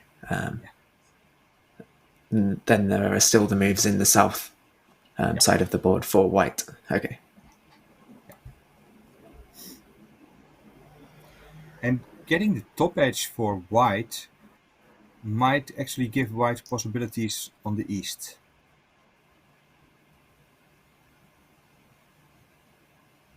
All right. So h5 after that, you're saying?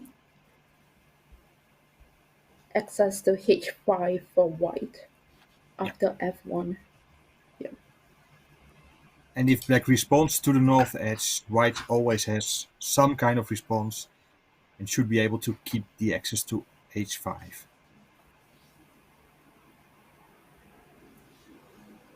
And although h5 is only a single move, white doesn't have any other pretty moves on the east. Feels good to see f1 being played. Yeah. So yeah, F1 Watching it is. Yan Song, we were predicting moves, and then Yan Song would play something completely different. I was watching along So, that yeah. game as well. It was mind blowing. Yeah, it was the positions he. I haven't looked through the game afterwards, but the positions he seemingly comes back from, it was quite incredible to watch, especially for me. Yeah.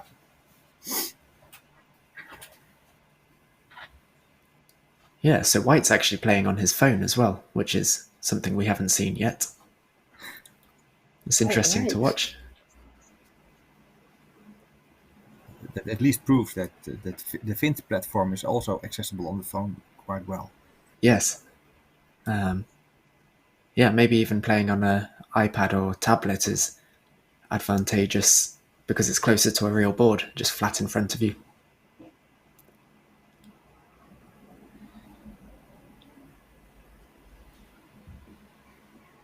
The east edge is very special here.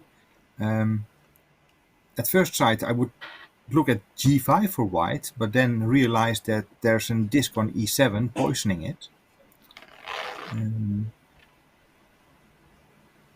On the other hand, it also sets up a nice move for myself at g6. And black gets neither h4 or h6. So g5 might not be bad after all.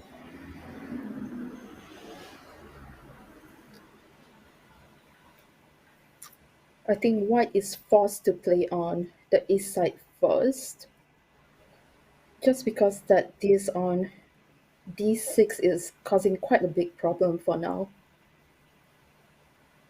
Yeah, I agree.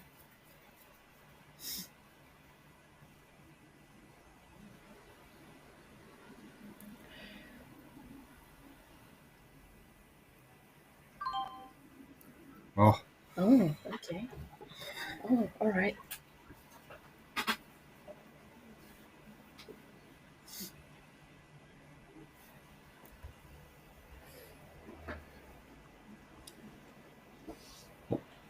Obviously, black already had a good move at d7, so it didn't get any worse over there.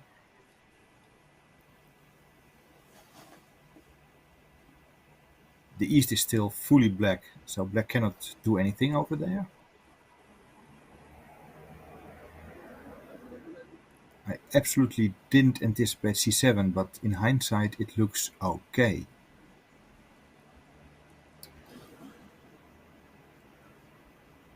But I'll be quite worried if black goes to e8. Or is that too early?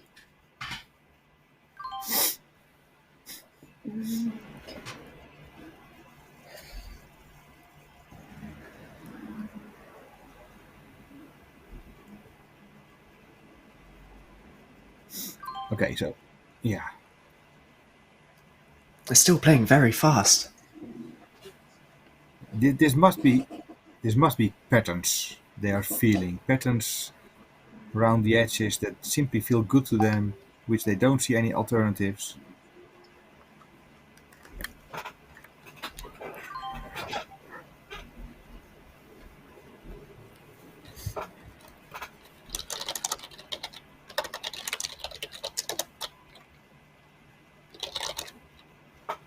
I get a feeling white has to respond to the bottom right now, otherwise black has another nice move at c8.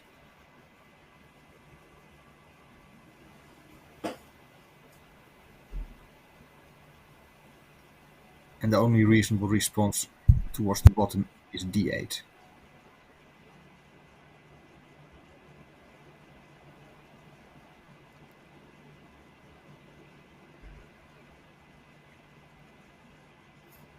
They have been playing unexpected moves, so I'm looking forward to how white is gonna respond to this. You anticipated e8. I like the pattern of your e8 better for black. Although generally moves like f8 and c8 are a little bit safer, less attackable.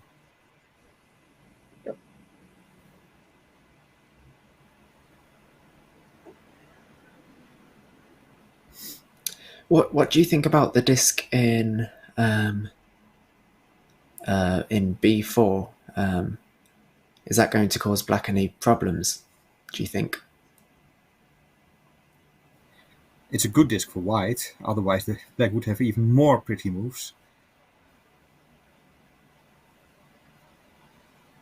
That's basically why white won't take it away.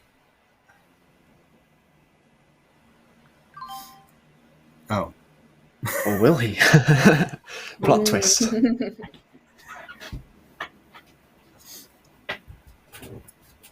Okay. So is white really anticipating black to play c8 and then white planning to play g1? Giving a stoner threat possibility?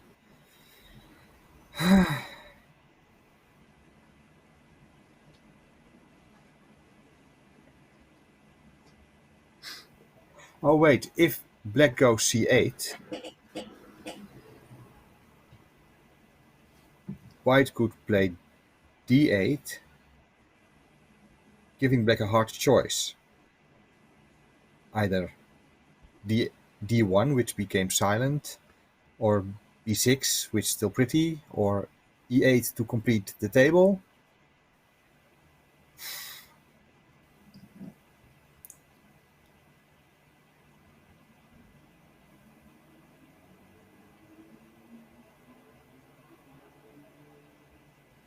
So would you say either side has an advantage at the moment, or is it still pretty close? I find it very hard to say. I would rather be black here.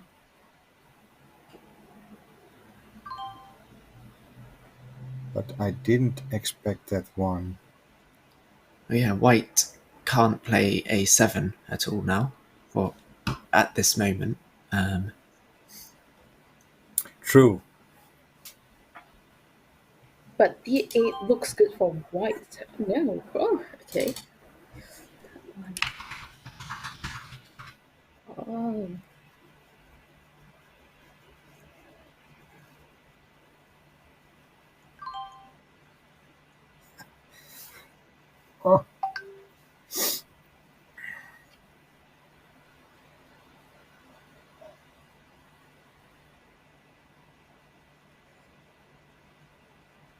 I think G5 was a bit too early. Yeah, I think so too. I much rather liked D8, even though the D1 became silent. Yeah. G5 simply seems... Oh, he really likes his A squares.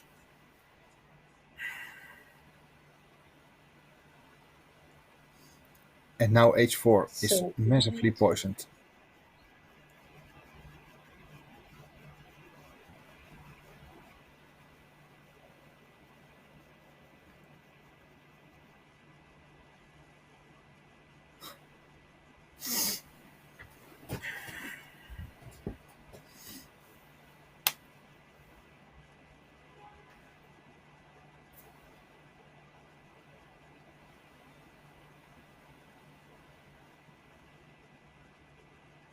When analyzing game afterwards, I often see the computer telling me that I simply missed a move which I hadn't looked at all. I get the feeling in these kind of games as well that players are able to find moves which are good, which I didn't even consider.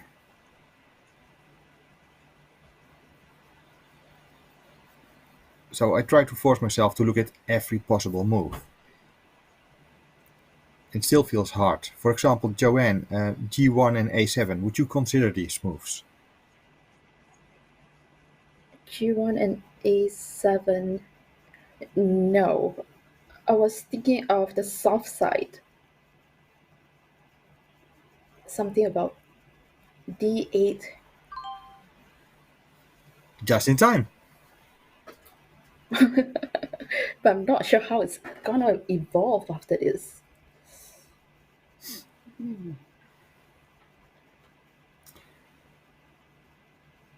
Well, if black allows white to play E8 as well,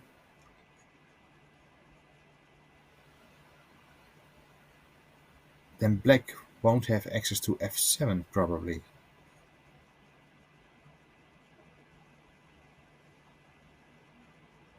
At least not yet.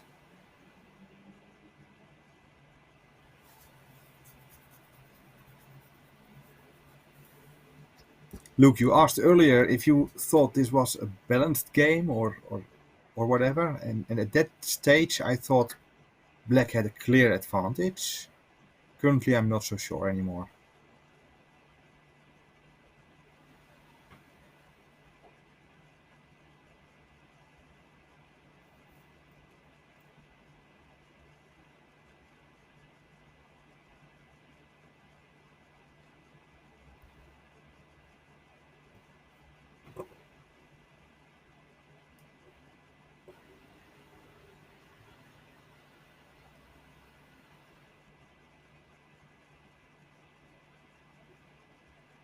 But it still seems a bit more difficult to respond as a white. Yes, I Maybe agree. because Black is now trying to gain tempo. Well, not necessarily.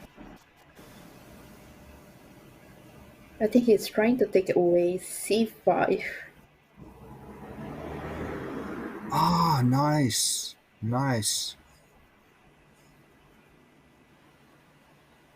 But over here, if it turns out to be an X square, is G2 a good choice for white, Yen?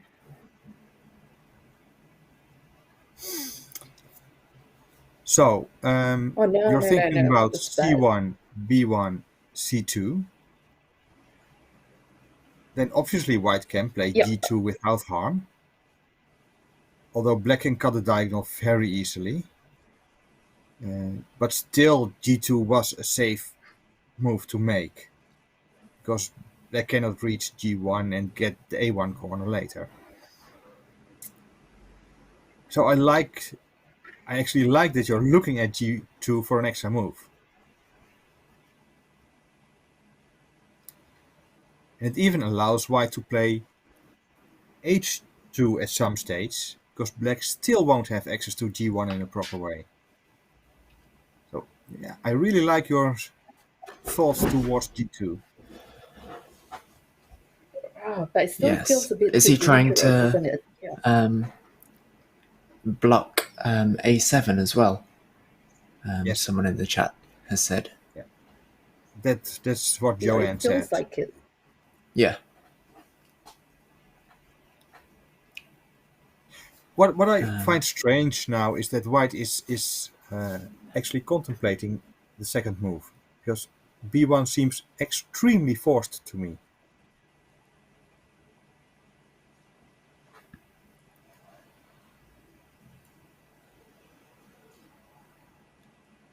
That is right. I mean, if he lets go of that, he's gonna lose a tempo. Unless you have a bigger forcing move, like E8.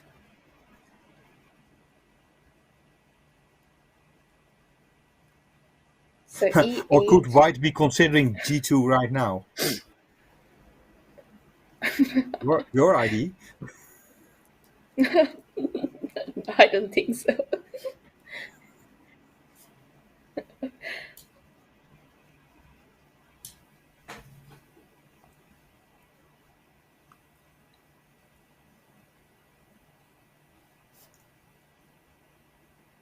Ah.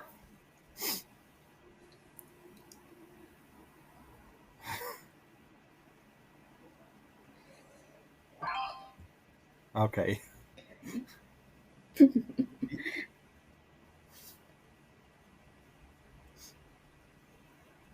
It would be really. I wonder if someone can check for us if G2 would have been a reasonable move. I think that might be a suicide move.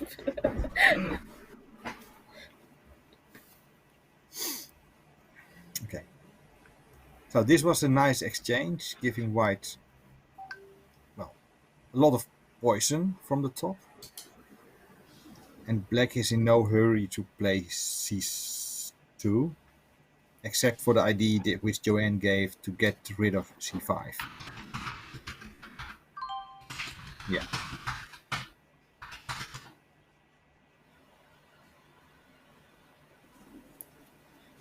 Yeah, so Bengt, I believe you know about each of the players.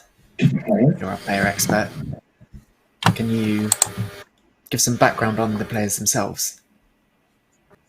We can start with Dong Shen. She was the female world champion 2016, and she was in the final 2019, but she was only runner-up that year. Why, Joanna? Well, we did play quite a competitive game that year. Yeah, It wasn't easy. yeah. But you beat her. So she is a very good player, have played for a long time. 2016, she was the world champion. And about Rintaro Nakamura, it's not so much to say more than he is 74 in the world. He playing mostly local tournament, and he also one of the Tokyo players and playing. I played Osasen 2019 and had 2 win. So he lost a close game to Hiro Takahashi that year. So he's a good player. Not the top player in Japan, but very good. Yeah, there are so many Japanese players as well, so you can be not the top Japanese player and still be world class. Absolutely. Oh, surely. When you're in the top 100 of the world ranking, you're among like 85 Japanese players. Yeah. And then the odd Ben Seeley. But yeah.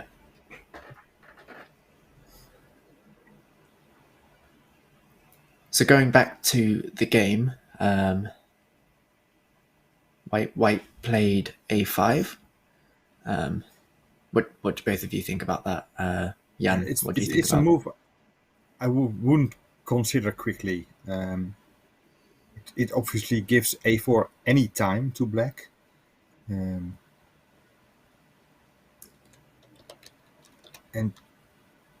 not even giving parity options to white. So the only reason I can think of playing a5 is because there are no better moves to be able to find. Oh, I see another reason, and Joanne should see it as well. Yeah, the access to G1 is back. Yes. That must have yes. been the main reason.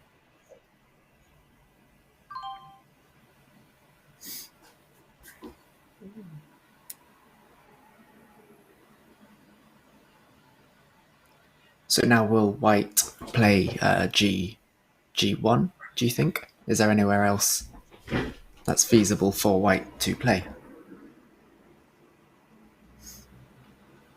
Now this might wind up to white giving up the top edge completely and gaining tempos at G1, G2, B2, A2.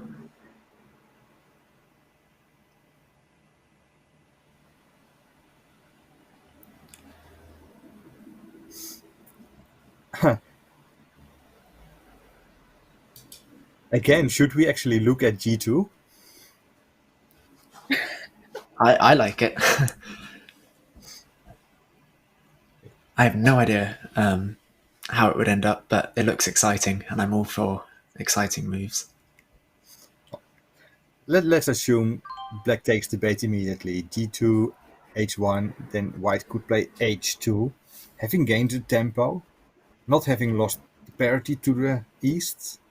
Well, it didn't happen, so it looks like white rather gives up the top edge to gain tempos. So what about E8 now for black? Is that the logical move? So which one again?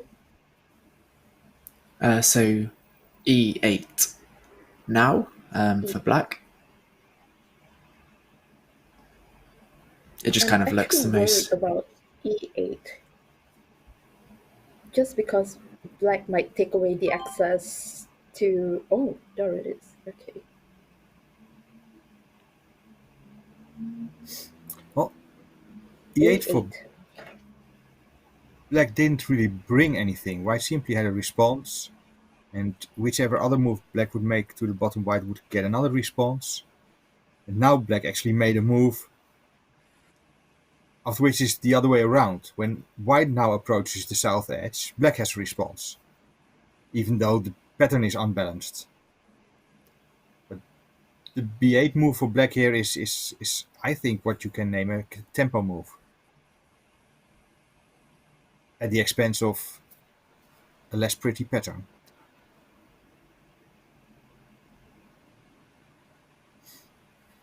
If white go to C8 now, it will become quite dangerous for white, for black, isn't it? White can take control of G2 then. Yeah, but black can easily get access by A4, after which white can defend with B7. Oh, nice, Joanne. Oh, G7. this is the kind of move I'm here for. This is exciting. What's the aim with this move? Because it looks to me like black has responses like F7. Would F7 be bad? Well, not necessarily bad, but to the lower right, the total is 4 or 6 empties, which gives white parity. Black cannot play either C8 or A8 right now because white would get the lower left corner. Right.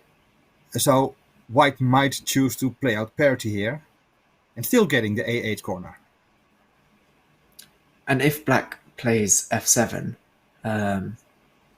then even if white plays like E8, but doesn't flip the F7 disc, then black won't have access to g8 if black takes the corner, right? So white gets the last 2 moves there. Well, this is a really nice forcing sequence. E8, C8, G8, H8. And then white can go to G2. I like this, I think. Your idea to play E8.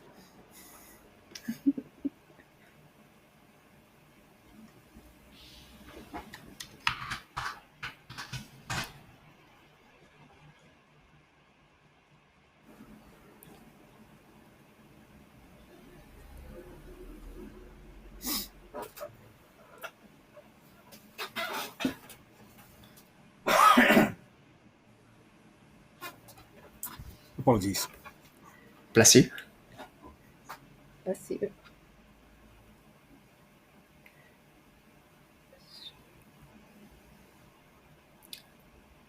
Let's take a look at all the other moves.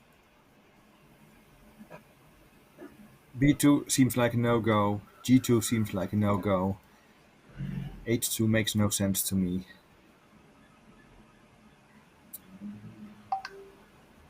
H4 will probably result in black response at H5. And makes G2 somewhat better for white. So H4 also flips all the way to D8. Okay, H4 doesn't look pretty to me. Okay. How about H5 then? Yeah. H5.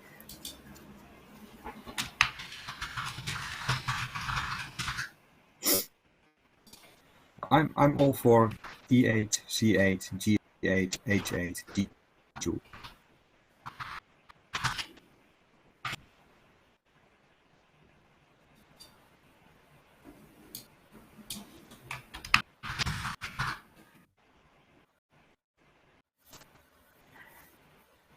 Yep, so at least white is still controlling the east side then.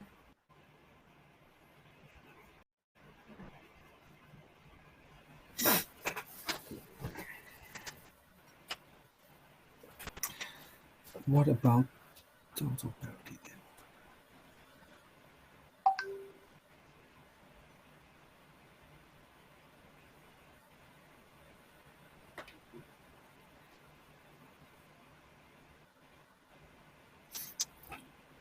I was briefly worried about parity to the right after the long sequence E8, C8, G8, H8, G2, because then there's an odd number of empties after white's move. But if black takes the corner H1, white can play when black has no response to the right. So white can restore parity there at the expense of the entire top. Here we go. So, Will it be yeah, H8? see, I'm good at this, huh? Yeah, in a poll in the chat, 50% of people that answered would rather be black and 50% would for white at the moment. So it's looking good. I still feel that white is one move short to black.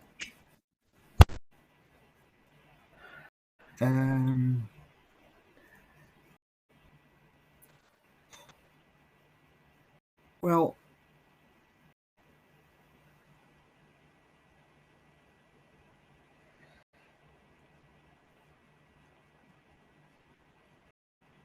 If black takes control of H1, let's fast forward a lot. Everything on the right and the top is being played out, and suddenly black plays A4. Then white can answer B7 for parity. Okay, it didn't go the way I planned.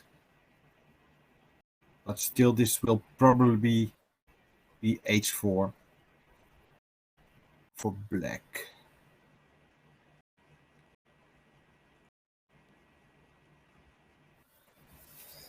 So it is h4.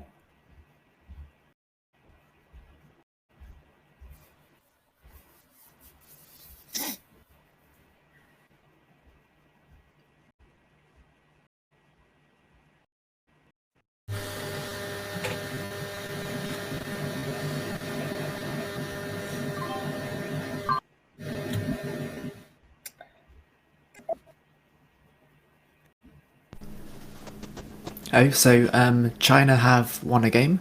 Oh, this makes the match 34 even to more 30. exciting. Yeah.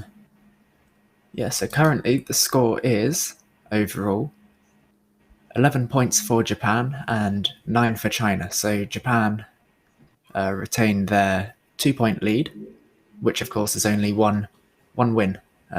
So close, very close.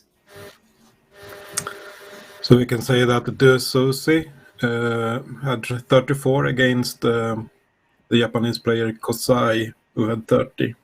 It was a close game. I think our game will be a close game as well. Because white has to Yes. offer a lot for parity and access.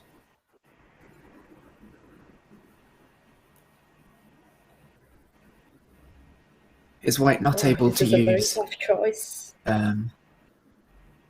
Do you think black is likely to take the corner here, or will he leave that?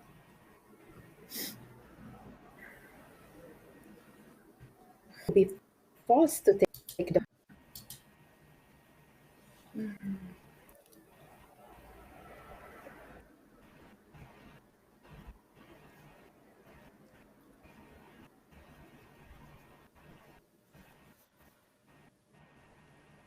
Or this will be a good move. Well, let's take a look at the Or other moves. G2. Black cannot possibly play g2, because that would give white a swindle in the upper right corner. a2 doesn't make any sense. a7 doesn't make any sense. g8 doesn't make any sense. So that leaves either h8 or a4.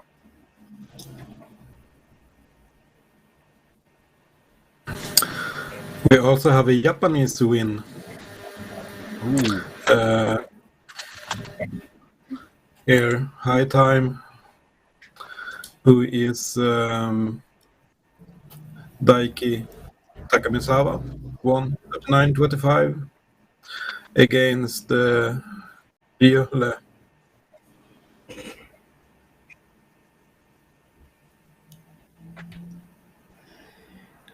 In our game, what about a4 right now for black?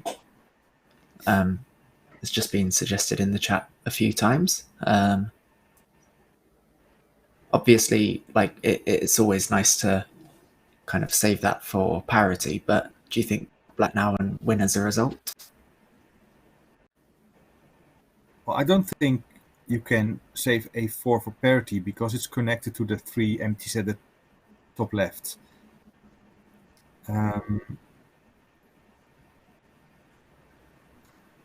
After a4 by black, black has no pretty moves to the upper left, except simply giving up the corner. Unwedging, which is horrible. So, being white, I would probably respond with b7 after a4. Throwing everything towards parity.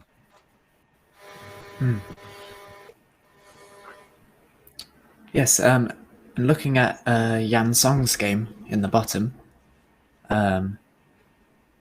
it's looking Let me quite guess, similar Yan to Song his... is black. He is, indeed. It's looking quite similar to some of his previous games. Yet another hanging X-square. It's amazing. Yeah, beautiful.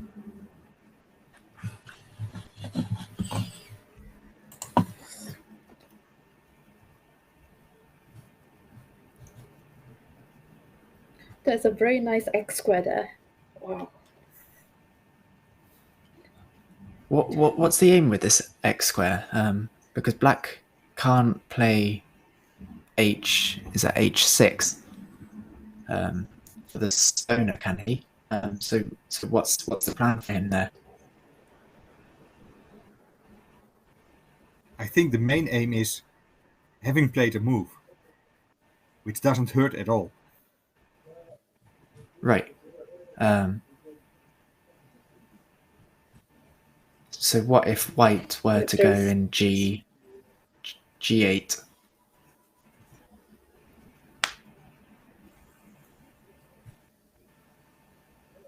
I think black is quite comfortable with having a move in G4. Sure. Yeah. Okay. Well, G8 for white is obviously a fine move. Sorry, Joanne, go on. Oh no, go on. Yeah. Oh! Oh, there it is. Oh, okay. Okay. There's too much surprise.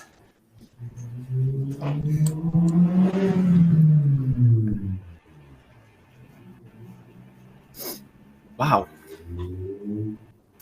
Okay.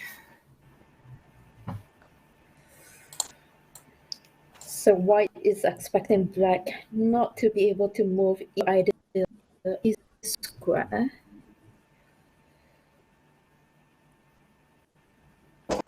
But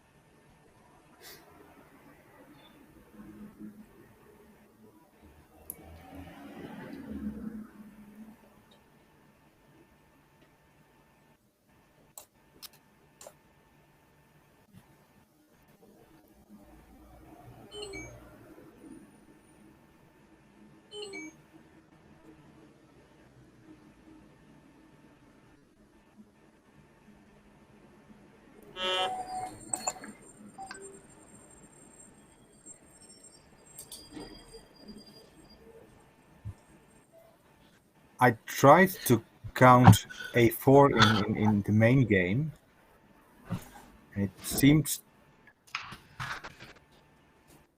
to go to a very close result.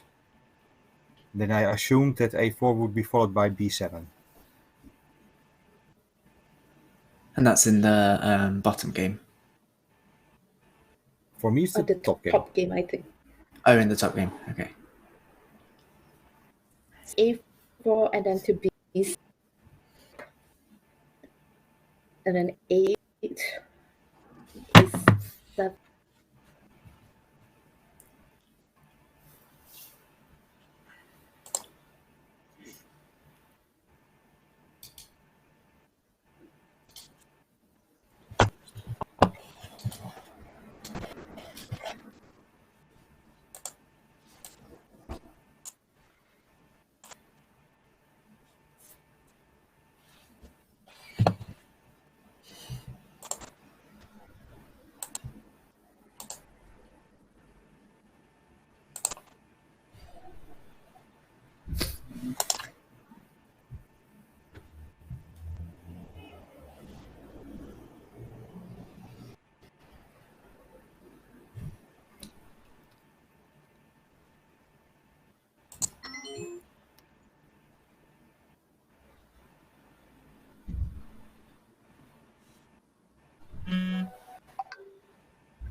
In the top game, can black not just play out the top right region now?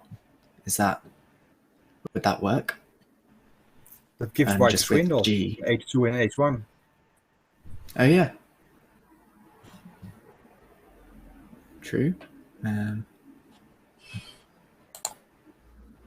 This is why you're here. This is a good point.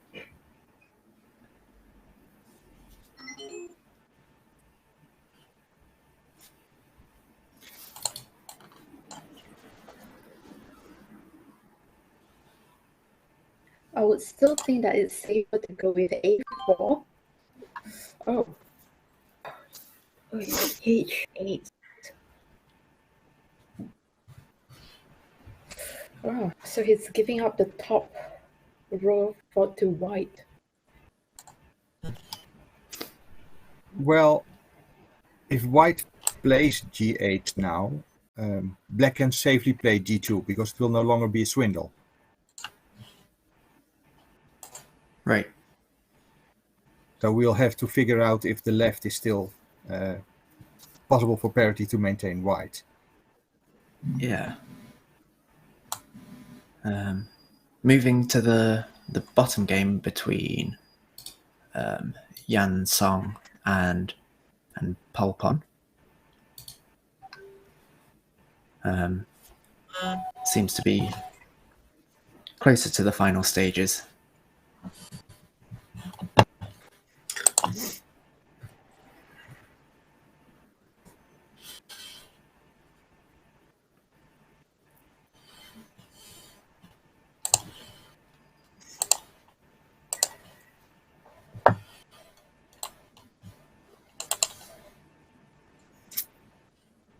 I would probably play b2 in an instant in that game, knowing that I get a1 as well.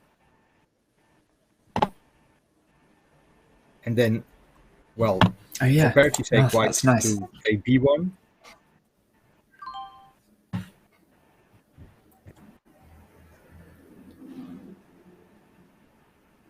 In our main game, I now expect black to play g2, just to have temporarily parity and quite a nice bunch of discs.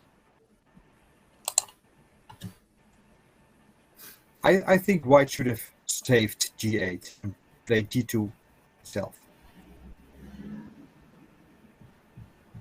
Oh, that's fine, Yan. Oh wait, white But I of course guess- have.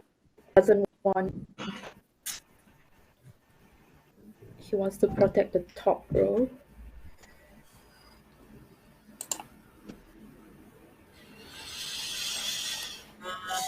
Oh, I think I see what the a1 black move is about. It gives black the possibility to get both top rows. If black plays b1 now, white will respond with b2, and black can get both top rows.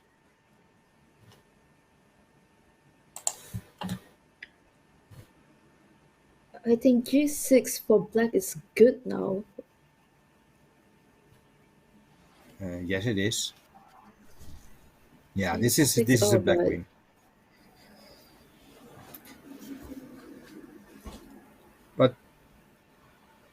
But he doesn't want. Yeah, I think he wants to take control of G column, maybe. So maybe B1 or B2 first.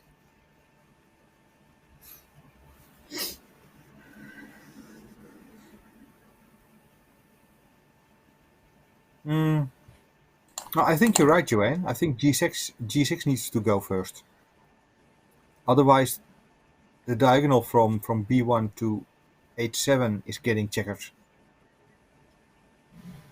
Yeah, and now it's this is all black. Yeah, Yep. You spotted it right. Your instinct was correct.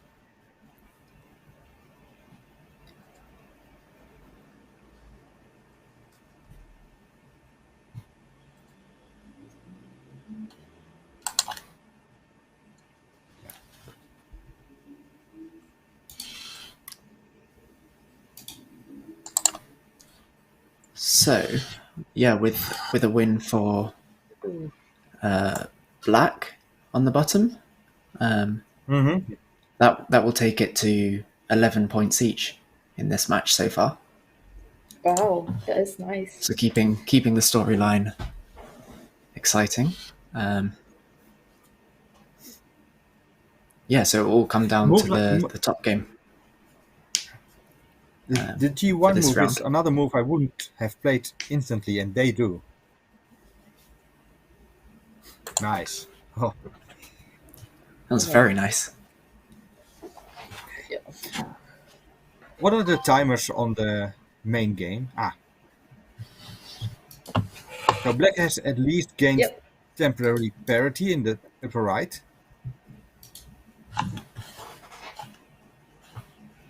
So you're right, Yen. It's G2 first.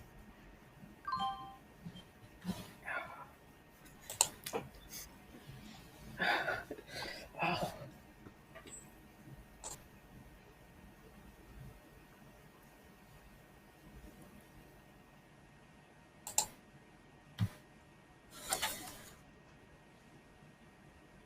Okay, so what can black do now?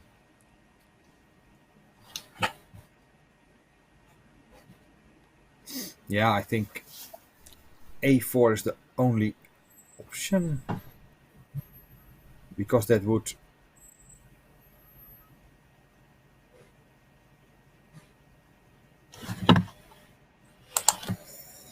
force white to give up the top edge. White has to play A2 now for parity.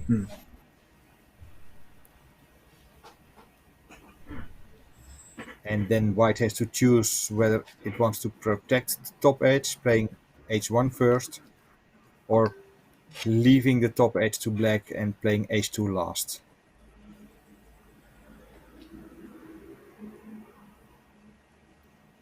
So we can count this. Starting with A2 is 3, minus 2 is 1, plus 1 is 2, minus 6, minus 4,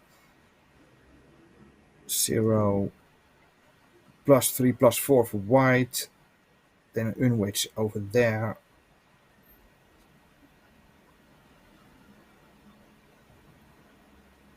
Oh, actually, what's the score?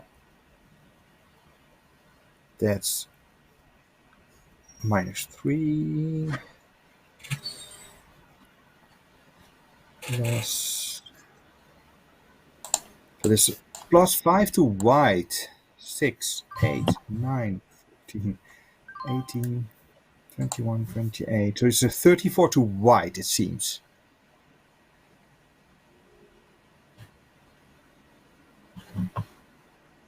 And I didn't have time to count the other line yet.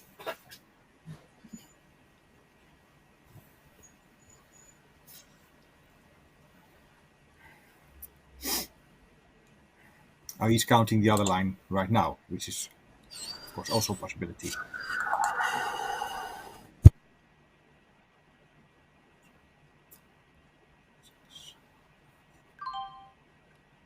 Oh, really?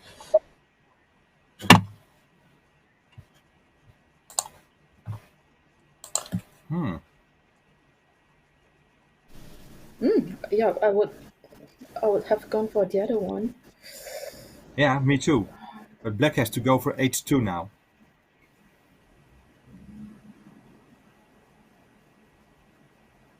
Black will lose the entire B column, so there's no need for black to play B2 at all. Black can protect the second row with H2 as well.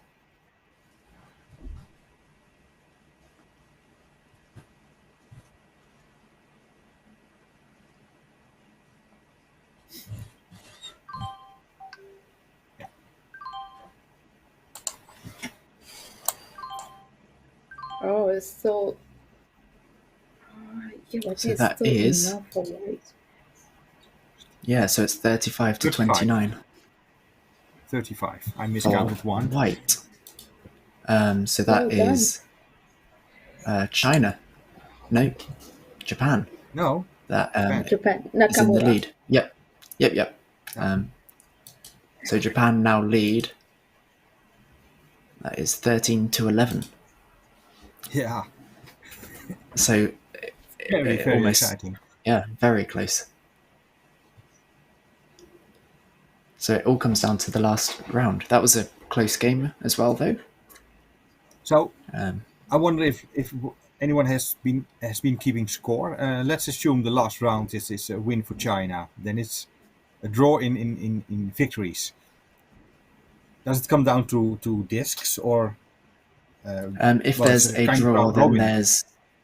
there's a penalty shootout round, which I believe and Bengt can confirm, but I think it's a single game.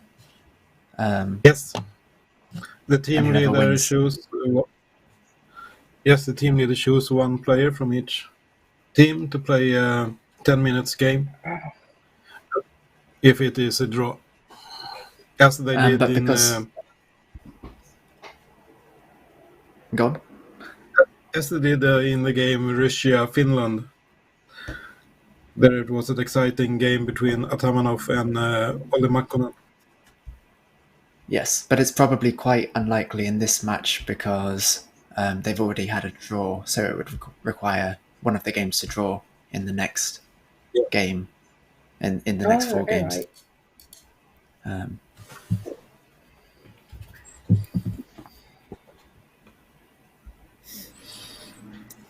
Wow. This feels exactly the same as playing over the board. But It does. Now I I'm think thinking two person at the same time. Yeah. I think having the cameras and being able to watch the players think is a nice touch as well. It gives it an in-person, personal feeling, which I'm enjoying. Yeah.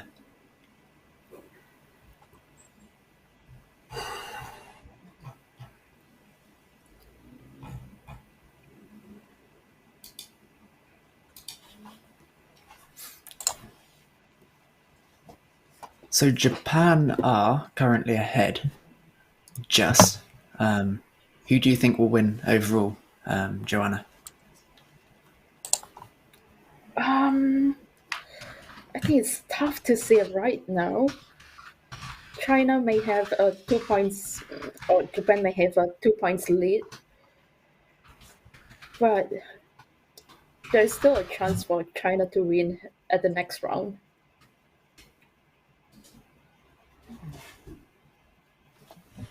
Yeah, definitely. And I don't actually know too much about Jan Song. I haven't watched him play that much in the past. Jan, does he normally play as elegantly as he is today? Or is this... Yeah, he's absolutely a resourceful player. I've played himself only once, but I did take a look at a few of his games, and it seems like he's quite often playing non-drawing moves early in the opening. And then apparently knowing enough about the following moves to be able to outmove his opponent, or at least to leave the opening in a decent way.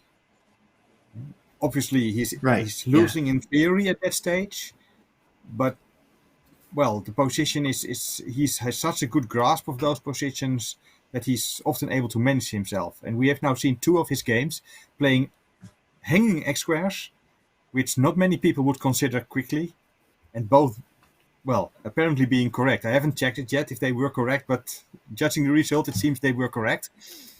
He's very resourceful. And in this kind of game, even if it's not correct, if it leads to your opponent almost being psyched out by that kind of move and making a mistake, then that's correct in my book. So I think he's on 2.5 out of 3 today. But he's been absolutely fantastic to watch, and I'll definitely be watching him more. Very nice.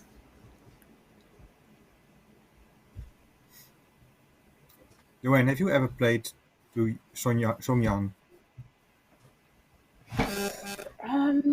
I was thinking about it, but no, I've never played against him, but I've played with him for a team game. Yeah, cool. What I've noticed about him is that he's comfortable with out of books moves, and he's able to think ahead. I think that's why he's able to perform so well in this type of games. Yeah, I fully agree. Do you remember when that was, the team effort you made? I think it was in OWC. Do you remember it, Ian? It was like back in... Yeah, When the was World it? Cup Back in 2013, I think. Or was it in Thailand or in Japan. It was in Japan, So it was 2013, January. 2013. Okay. Yeah. Yeah, I think that was I like actually was there, but I must say I don't remember your teammates. I'm sorry. no. It was like a tag team game. So me with Song Yan against two of the Japanese players. Ah. Oh, so nice. Oh. And if it was back then, I think that was the year I started the game. So, Oh, really? yeah, I definitely wasn't there. Oh. But yeah, But you probably had seen the game before. Actually, yeah, maybe. I think actually my first tournament, it was the Cambridge EGP, and I think I actually played you, Jan, there. And I think That's possible. I've been to nearly every Cambridge EGP tournament. Yeah. Past 20 years. Yeah. I can't remember what the score was. I know I lost, but I lost every game in my first tournament. It was good fun, though. I know the experience, Luke. When I played my first tournament, it was in the London Mind Sports Olympiad in '99. And I lost all but one game. And then I went on to the Paris EGP a few days later, and I lost all but 3 games. But that was really getting to know where you stand. I was playing online for a while and thought, I'm a reasonable player. Apparently not. Yep. No, I was playing against my friends, trying to flip as many discs as I could. But then obviously talking with my dad, who's a pretty decent player, he told me to try and flip fewer discs and give yourself options. So I went into my first tournament trying to do that. It didn't work, but I'm a bit better now, so that's good, I suppose. Well, I remember our last game, and that's a game you actually could have won. I felt a bit lucky in the late stages of the game. Yeah, well, I've had many games I could have won. I think that's one of my specialities, is losing that type of game. You did beat Takuchi in that tournament. I did beat Takuchi in that tournament. Yeah, he's the best player I've beaten, and that was I enjoyed that. I think I also lost to your daughter in that tournament. So, I've played her twice now and lost both games. Yeah. But next time. Well, she hardly hasn't been practicing, but somehow her mind is she can focus so good on the game when she's playing that, well, she will still play a decent game always. Yeah. I'm the opposite, I think. I've been practicing a bit, but I think as soon as I'm in tournament, just having 25 minutes to play a whole game, it's difficult to use the time. I need to get better at that, I think. Yeah, for sure. Well, maybe you should follow in Jan Song's footsteps, Song Jan's footsteps. Simply go out of book early. I think I will. And play X squares whenever I can. I don't think that would work. One day I'll play a beautiful game like that. I'm sure you will. I don't think I'm quite there yet. All right, so round 4 has started. So I believe that will be shown in a few seconds. I think we're watching Shimamura versus Zozi Du. Hopefully that is an okay pronunciation. Yep, that's good. Phew. Yeah, so I'll just wait for that to be shown here, and then we can get started with the with the final In round? fact, it will be game number 4. Nakamura black. Lui white.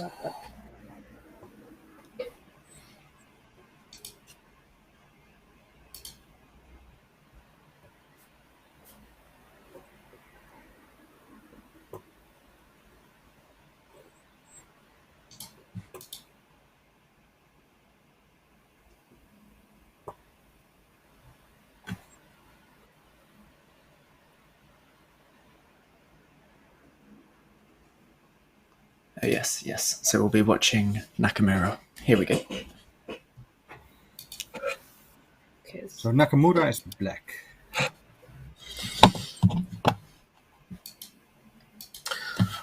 Is it possible to who is playing? rewind position so that we can see the opening? Oh no. Okay. No, sadly. Whose turn is it then? Black is Nakamura, white is Leile. Sorry. It's white to play. It's white to play. Okay. Yeah.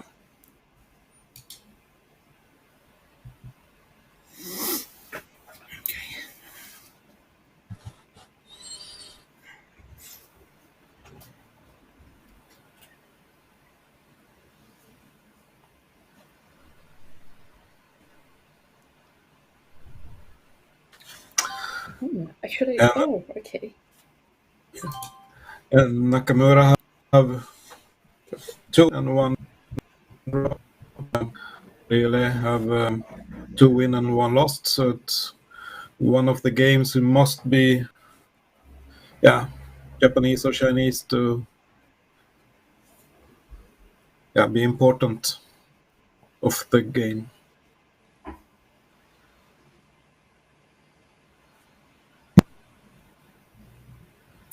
So black was extremely quick to answer here. It's a beautiful move.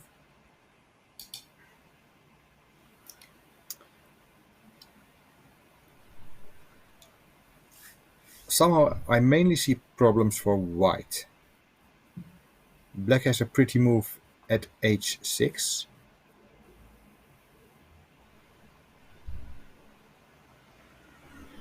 And is that pretty because it doesn't flip the diagonal there? Yeah. It's pretty It just because flips in white one doesn't direction. get access to h5. Yeah.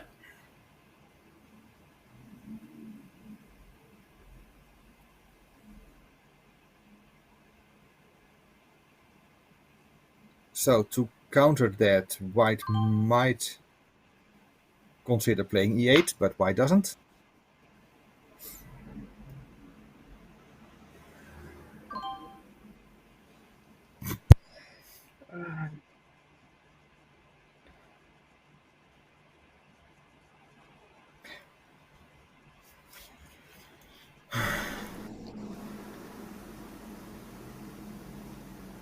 I like how brilliant, well yes. black And is we- controlling.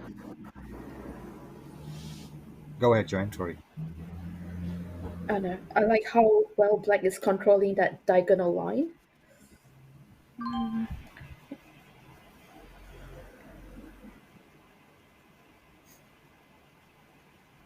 Yep, and we do have the names of the players underneath the board for those watching now. So you can see Oh, that's nice. who is which colour.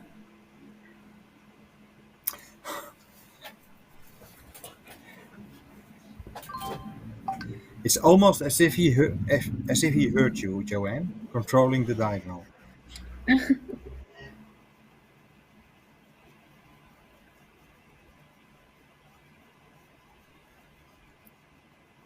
So, what should black do now? Either force at c8, take a tempo at b8, or try to take the tempo in the east by playing h5.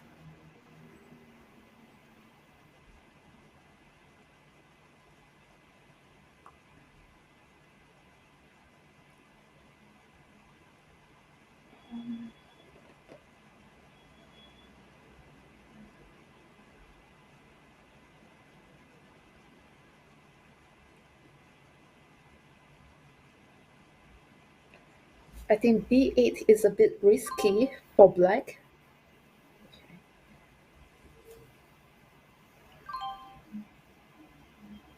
Oh, okay. Yeah.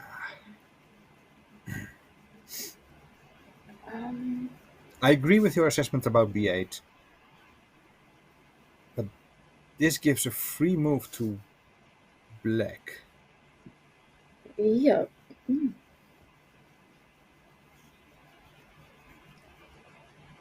Or And that was a would quick black... response. Yeah. So if black goes to h3, will white play g7 to save? Doesn't really help, does it? Black gets the corner, black gets the bottom.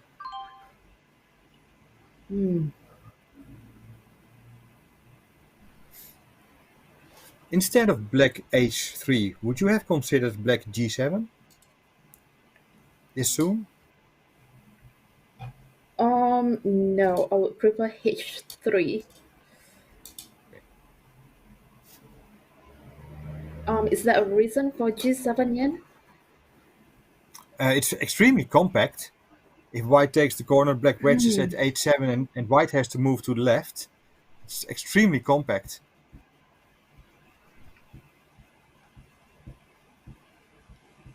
And now the black edge gives some poison.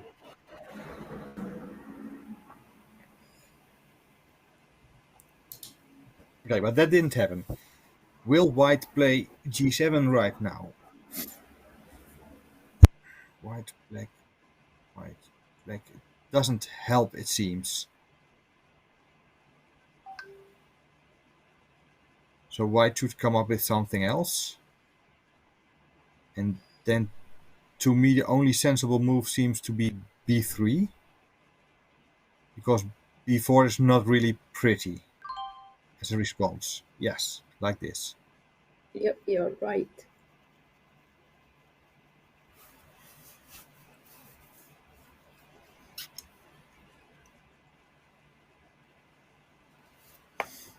What about G7 now?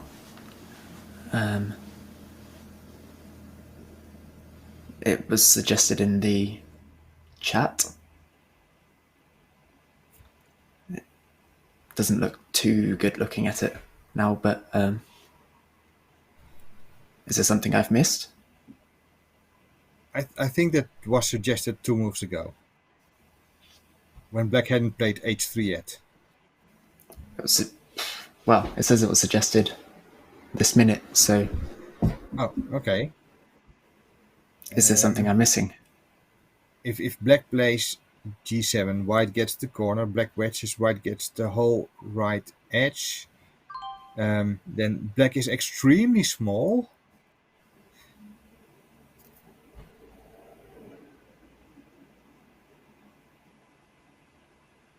But I like to be that small, in control, but it will be very hard to convert that into a win.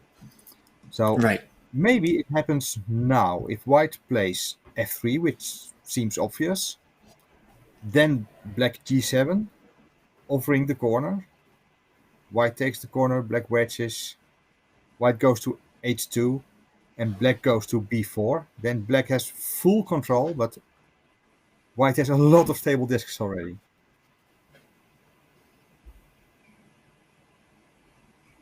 On the other hand, there's something much simpler probably for black, and that's after f3 simply playing b4. And again, it doesn't happen. You get used to it. It's okay.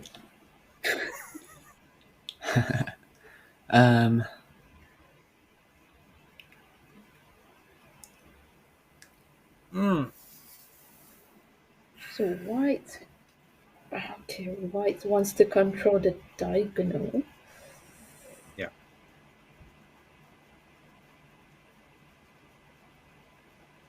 And white can. When black takes a6, white can control the diagonal again, playing a4.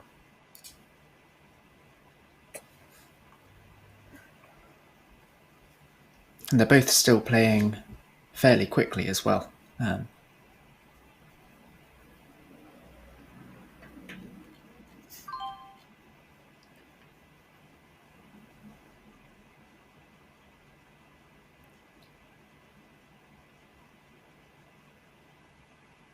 Would it be better for white to go f3 here?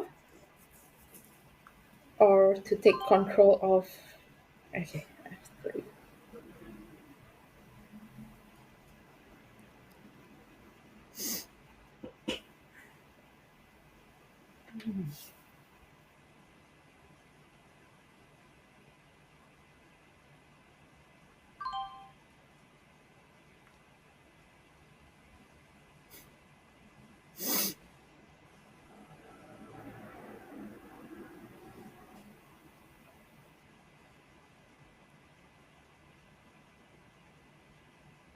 What about white playing a3, getting the full unbalanced edge at the bottom? Black will probably respond on a4, and then playing g7. Yep, I think that looks really nice.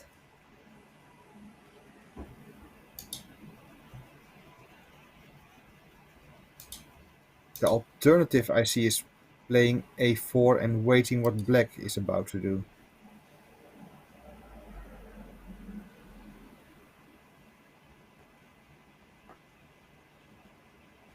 What I don't like about a4 is flipping c6.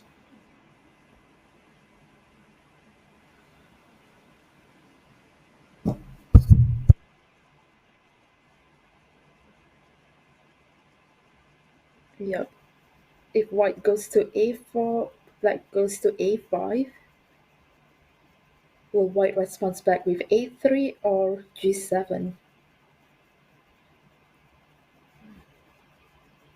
If it's a4, a5, a3, then black has a very nice move to b7.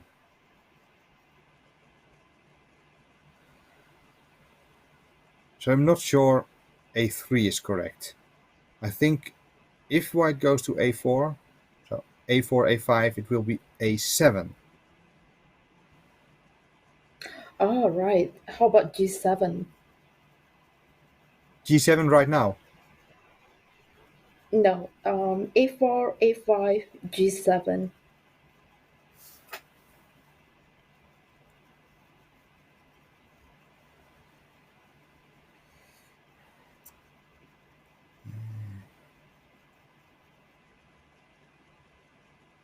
Yeah, it can be played, but what was the goal of a4, a5 then instead of playing g7 right now?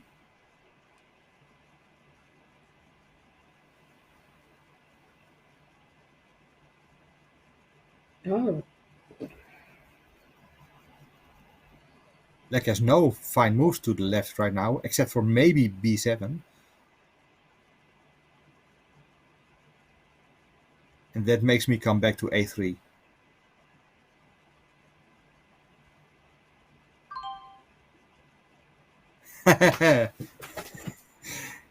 It's your move, Joanne.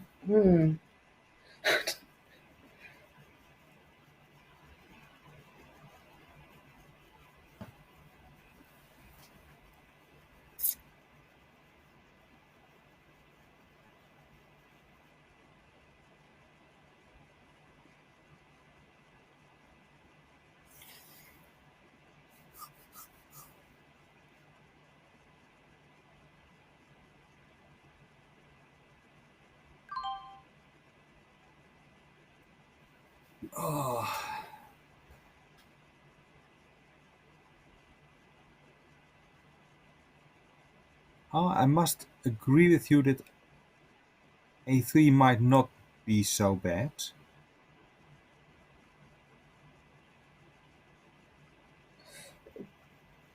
Because white can take over the here. corner immediately. Yes? Over here, I might prefer g7 actually.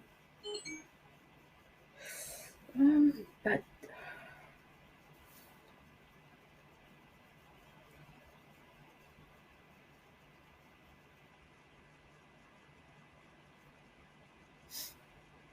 oh, actually, you're right. Even if it's a3, black might respond with b7. Did you say?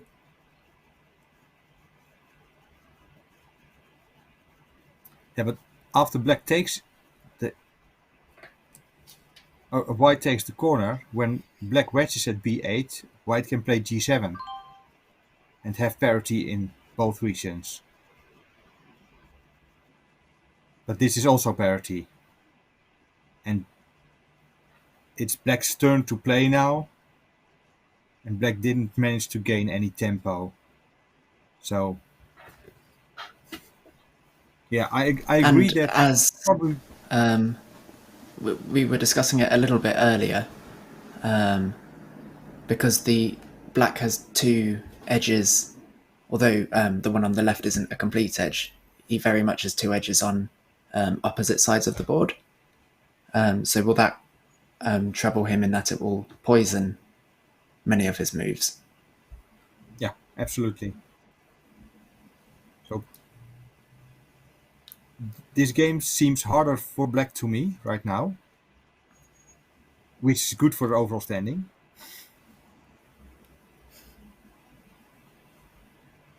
So black might have to resort to controlling diagonals somewhere.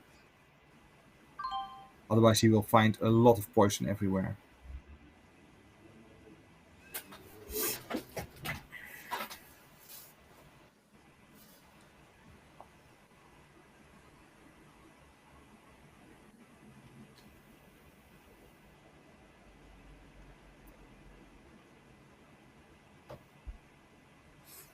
Which move are you looking at, Joanne? Now, a3 looks very good to me. Just because a7 is a bit risky, it's closing off that top corner. Oh, sorry, the bottom corner. I fully agree. A7 is risky for white. And what if black responds with b7? So a3, b7? Oh, okay. Well, White can take the corner. Black can wedge. White can play parity. I that would don't be think good for b7. white then. Yeah, probably good for white. Doesn't seem to help black. So that would support your a3.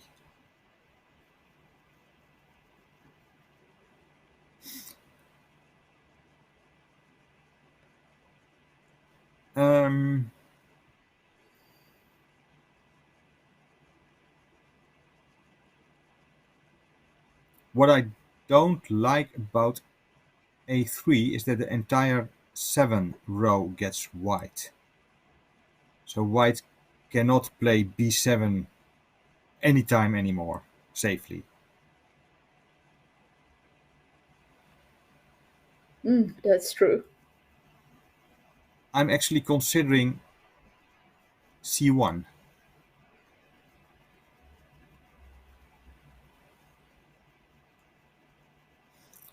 Since both lower regions are paired, are even number of empty spaces, I would like to keep the disc at e7 black. And playing c1 flips c5 to white and makes sure that e7 stays black for most of the game. Locking up both even regions to the lower left and lower right. But again... No, but Oh. I do. That's a good point, Yan.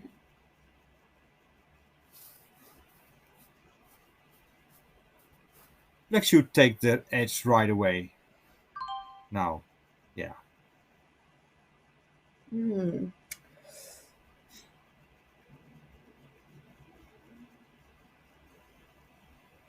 So, does white have anything else but c1? What about would g7 even work here? It's just off the top of my head, correct me if I'm wrong, but if g7 then black takes the corner, then white can play b7? Sorry, what's the first move you're suggesting? It was h7. I think H7 to ask black to actually play the corner so that white can play b7. Yeah. It would be Obviously, it would save white from a swindle against him, but it also gives away parity for sure. yeah, true. As well as quite a lot of discs for black. And remember that black seems to have a fairly good move at d1. So I think white should do something about that first. I really only see c1 as an option. And it has one advantage: it controls the diagonal. For now.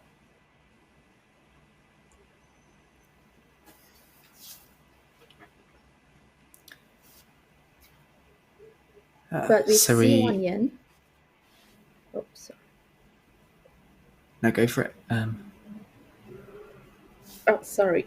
No, with c1 at the main game, would it be risky if black goes to e1 and takes away that white disc in, was it b4?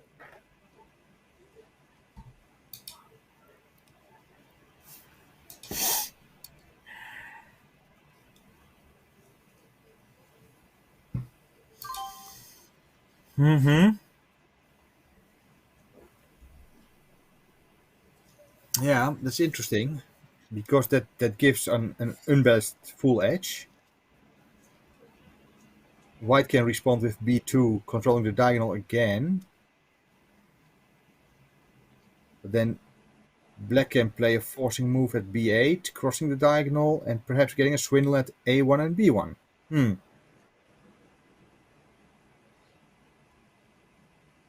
I agree, e1 looks good.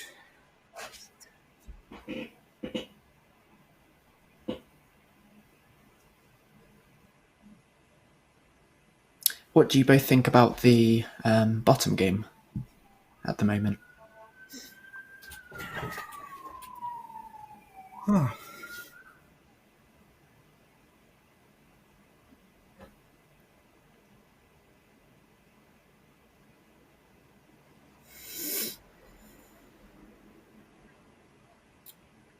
Oh,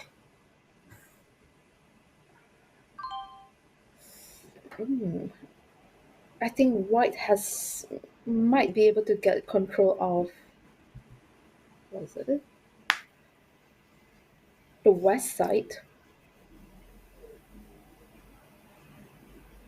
yes. So the only response here is g1 for white, I think. Yes, and then eventually white giving up the top edge and playing as one of the last moves a2, which is huge.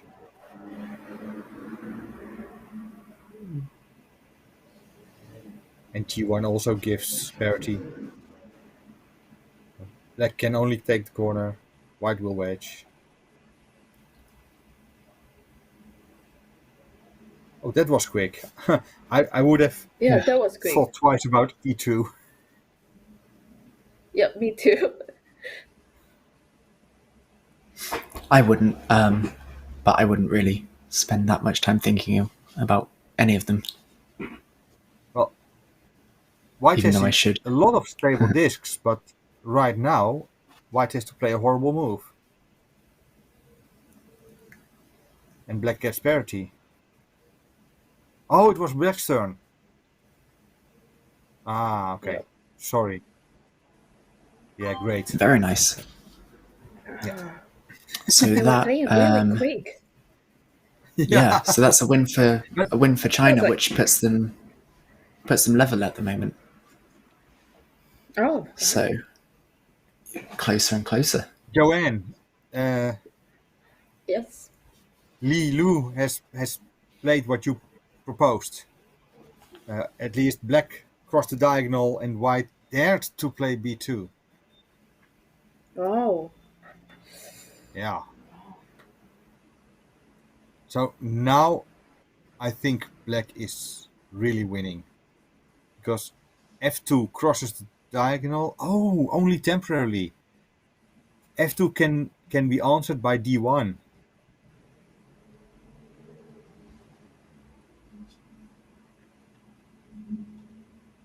So maybe black should play d1 first.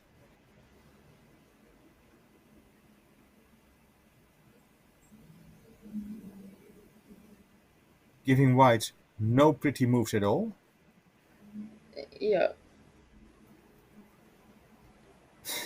Yeah, and then there is no way for white to take back. Or for black to take back. D4. Yep, you're right. But white can now play e2. Poisoning f2. Oh, white didn't. But now black can play f2. I think f1 was a mistake by white here.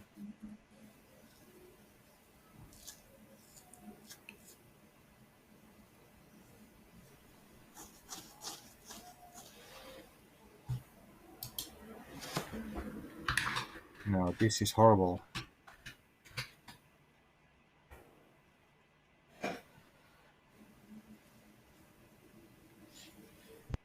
Yep, this is good. Yeah.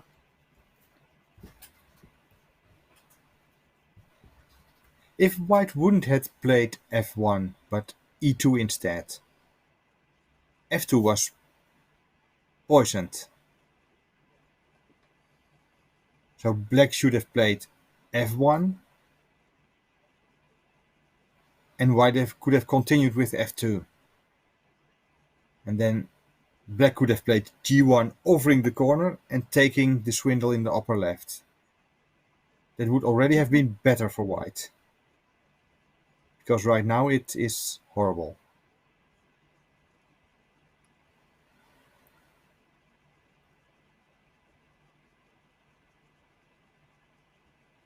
Or maybe because white was afraid black is gonna answer with b8. Yeah, of course. That's a forcing move. Well, although But it's I think sort that's of still forcing, better. it's still better. Because it's not horrible if black takes the bottom edge at all. Because white can wedge at h7. Ah, this looks completely lost to me. Maybe we should go back to Luke's plan 10 moves ago, playing h7 now.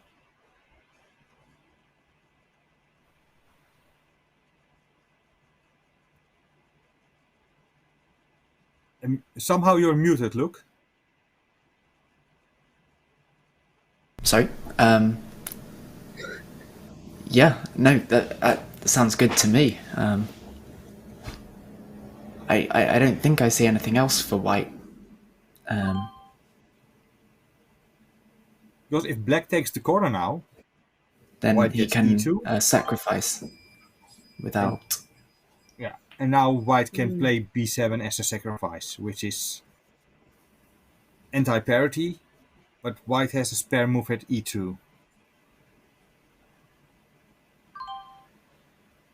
Yeah. And it draws out quite a few discs as well as he's sacrificing.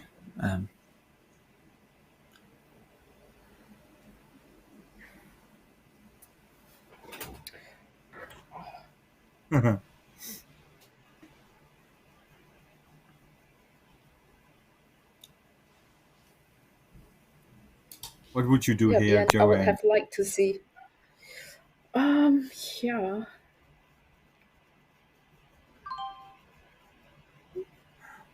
I actually think would have that's the played safest a7. move. This is safe, You would have played but it gives white a7. parity. I would have played a7, just getting both rows at the bottom. And also getting the B column. But this might be better for Yeah. black. Because black can get both corners now.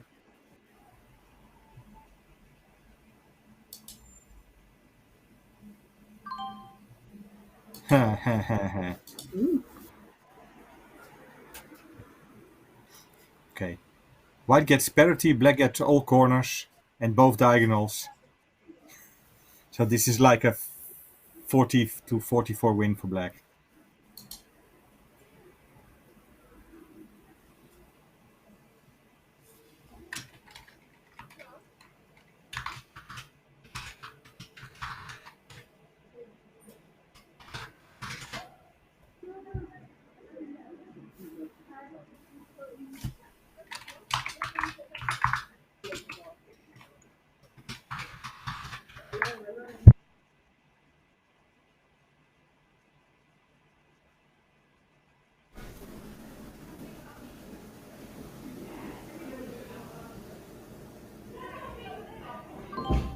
Now E2, white plays G1, now A1.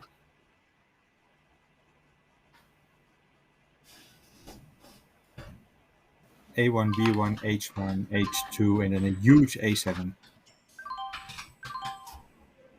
Oh, they're actually equal. Wow. Oh, Another 7, 10, close game. 14, 20, 24, 26, 28, 36. 36. Okay. Less than I expected. Yeah. I thought white had chances here. Really. I'm going to analyze later on if F1 was a losing move or it was already lost. yep. I would like to see how it turned out if he had gone to E2. That would have been exciting.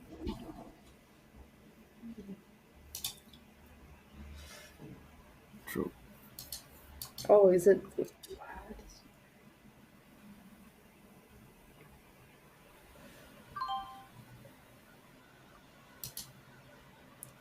So this is Song versus Chibe Kuron.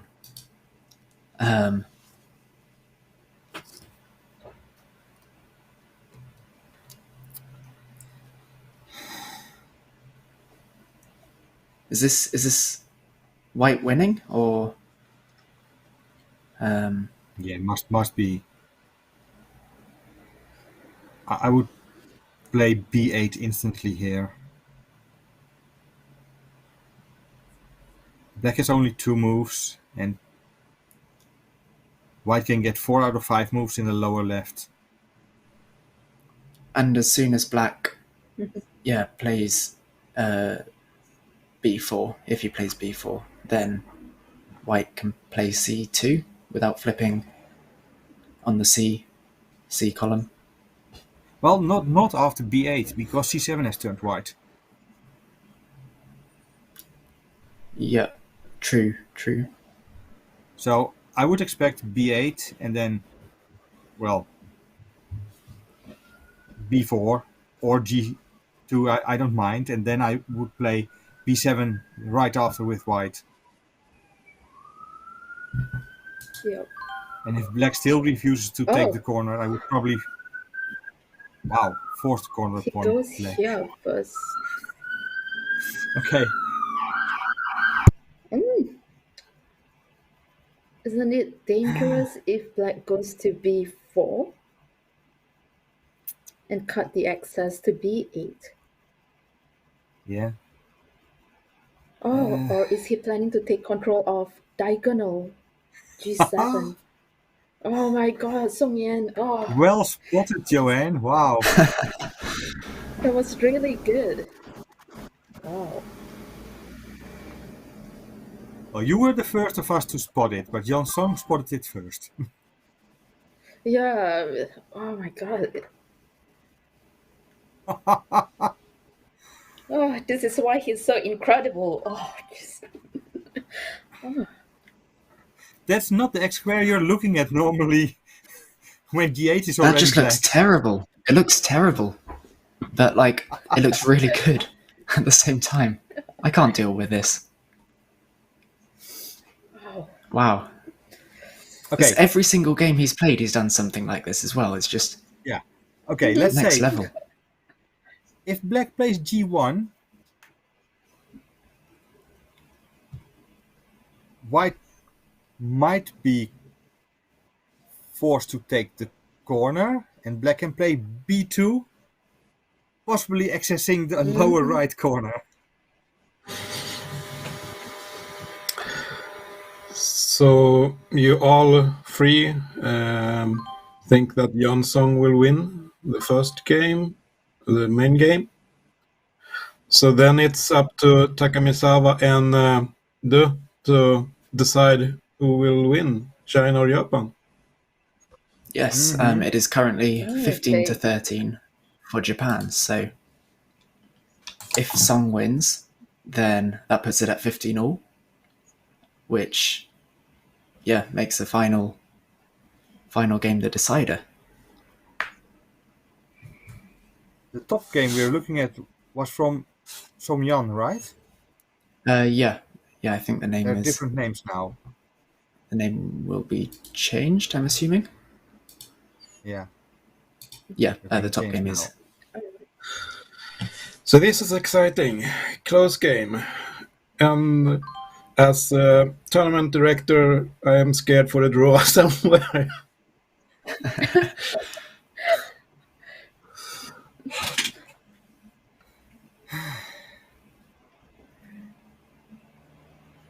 So with the bottom one, Does A2 work here for white?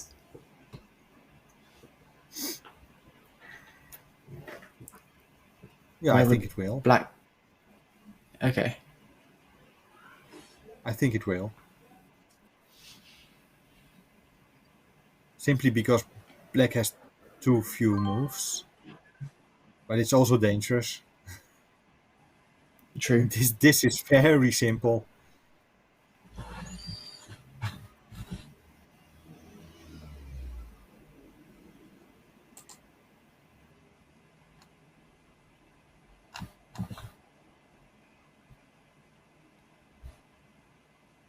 Let's take a look at the bottom game.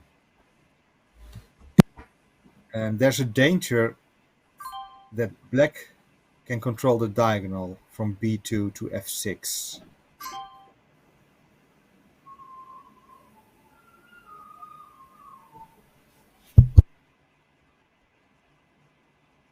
So maybe white should consider controlling it right away. Because black has no pretty moves, in my opinion. so you're saying go for G7? Yes. Wow. I cannot believe that every single game he's played has been of the same. I don't even know what the word is. Just like crazy, weird moves that are like, wow. Like playing that, I think it was the X square that looked at first glance bad because it had potential for a swindle, but then he had control of the whole diagonal and was able to keep it, and this is exciting. That's seeing Good up stuff. front that you can control the diagonal. It's indeed amazing.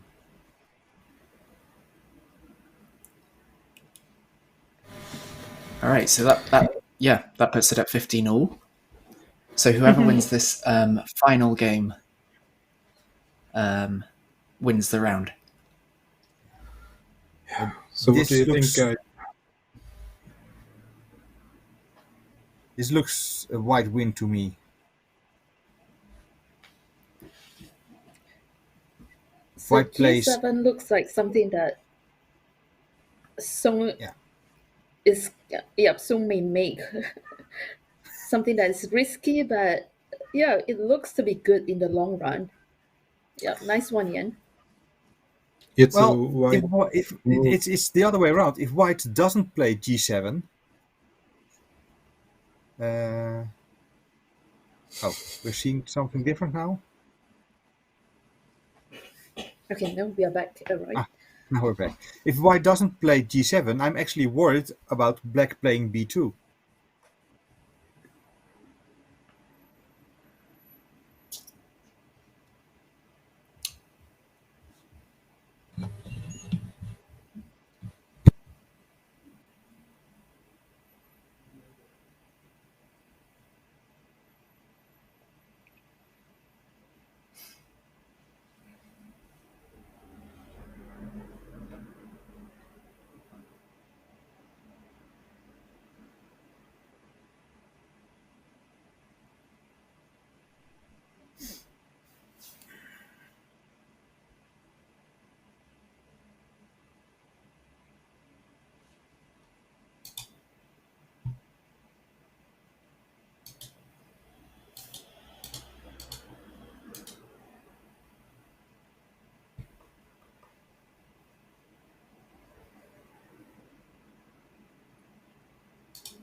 No, yeah, I think you're right.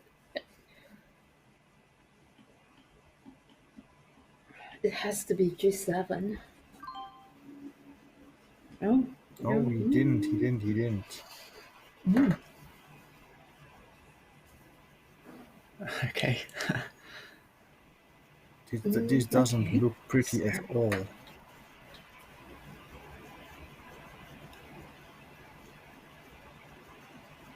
No.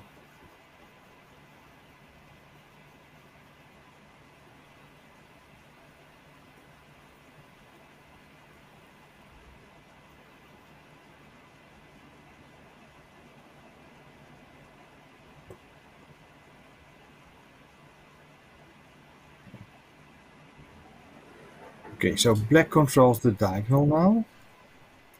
I think white can break. Oh, white can break the diagonal by playing G7. So black B2, white G7. One move postponed.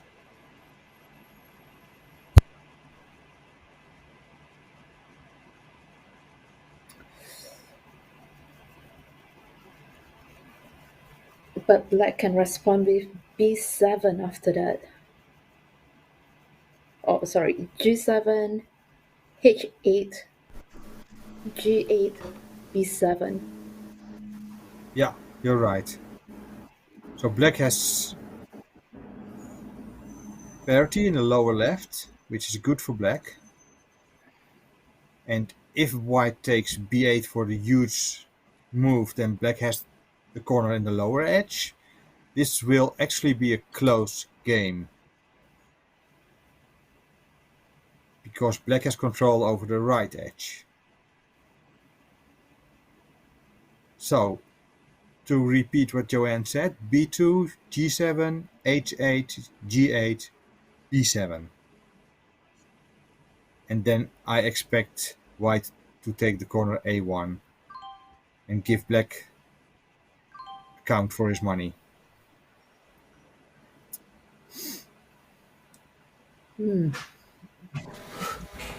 Yeah, this is nervous.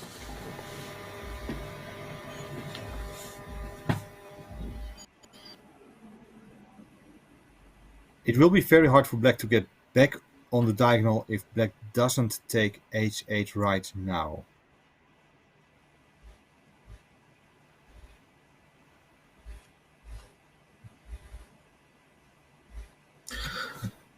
We can notify that the Japanese player have 1 minute now to think.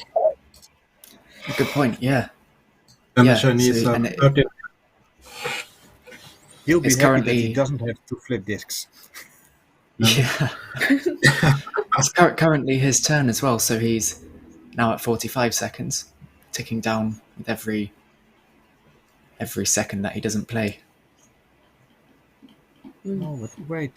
If black takes H8, can't white go to B7 directly?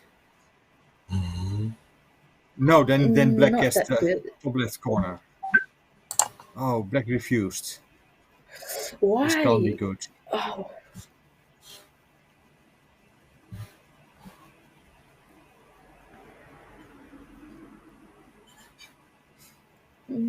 Yeah, this must be time trouble. Yeah.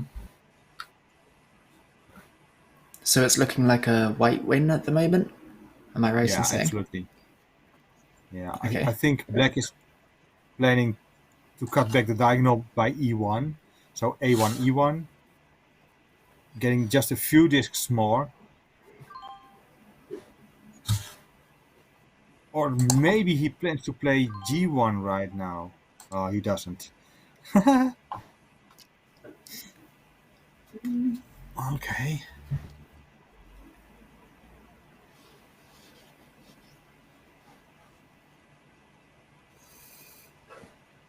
Yeah, I think, like you said, it's just time pressure. Yeah.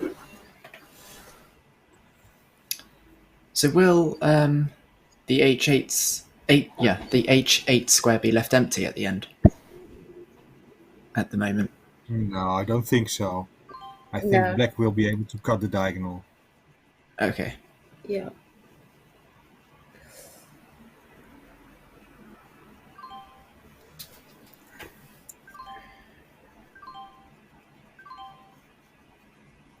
All right. Yeah. Yeah, that's a nice big move for white. Wow. Wow. What a comeback. Well done. Is this a draw then, Banked? China win 17 against Japan 15. Oh, Yeah. wow. Oh, okay. Japan. I'm not sure. Did Japan win the first game? Were Japan ahead for the whole thing, apart from this last round as well? Yeah.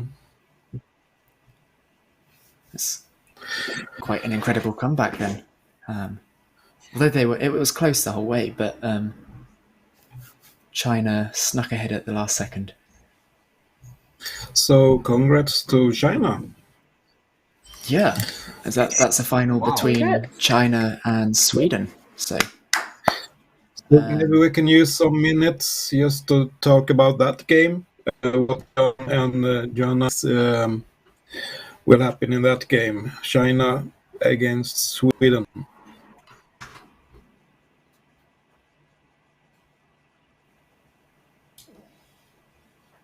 Yeah, Jan can start. Oh, I would like to start, but I don't know the game. No, but I mean, Which game? what do you think will happen between China and Sweden in the final? Between China and Sweden, well, there will be a team match between China and Sweden, but Yeah, that's the final. China's...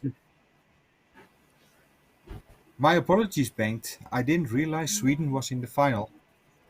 They won yesterday against Russia. From Russia. Yeah, I should have remembered. Bengt is quietly fuming right now. As a Swede.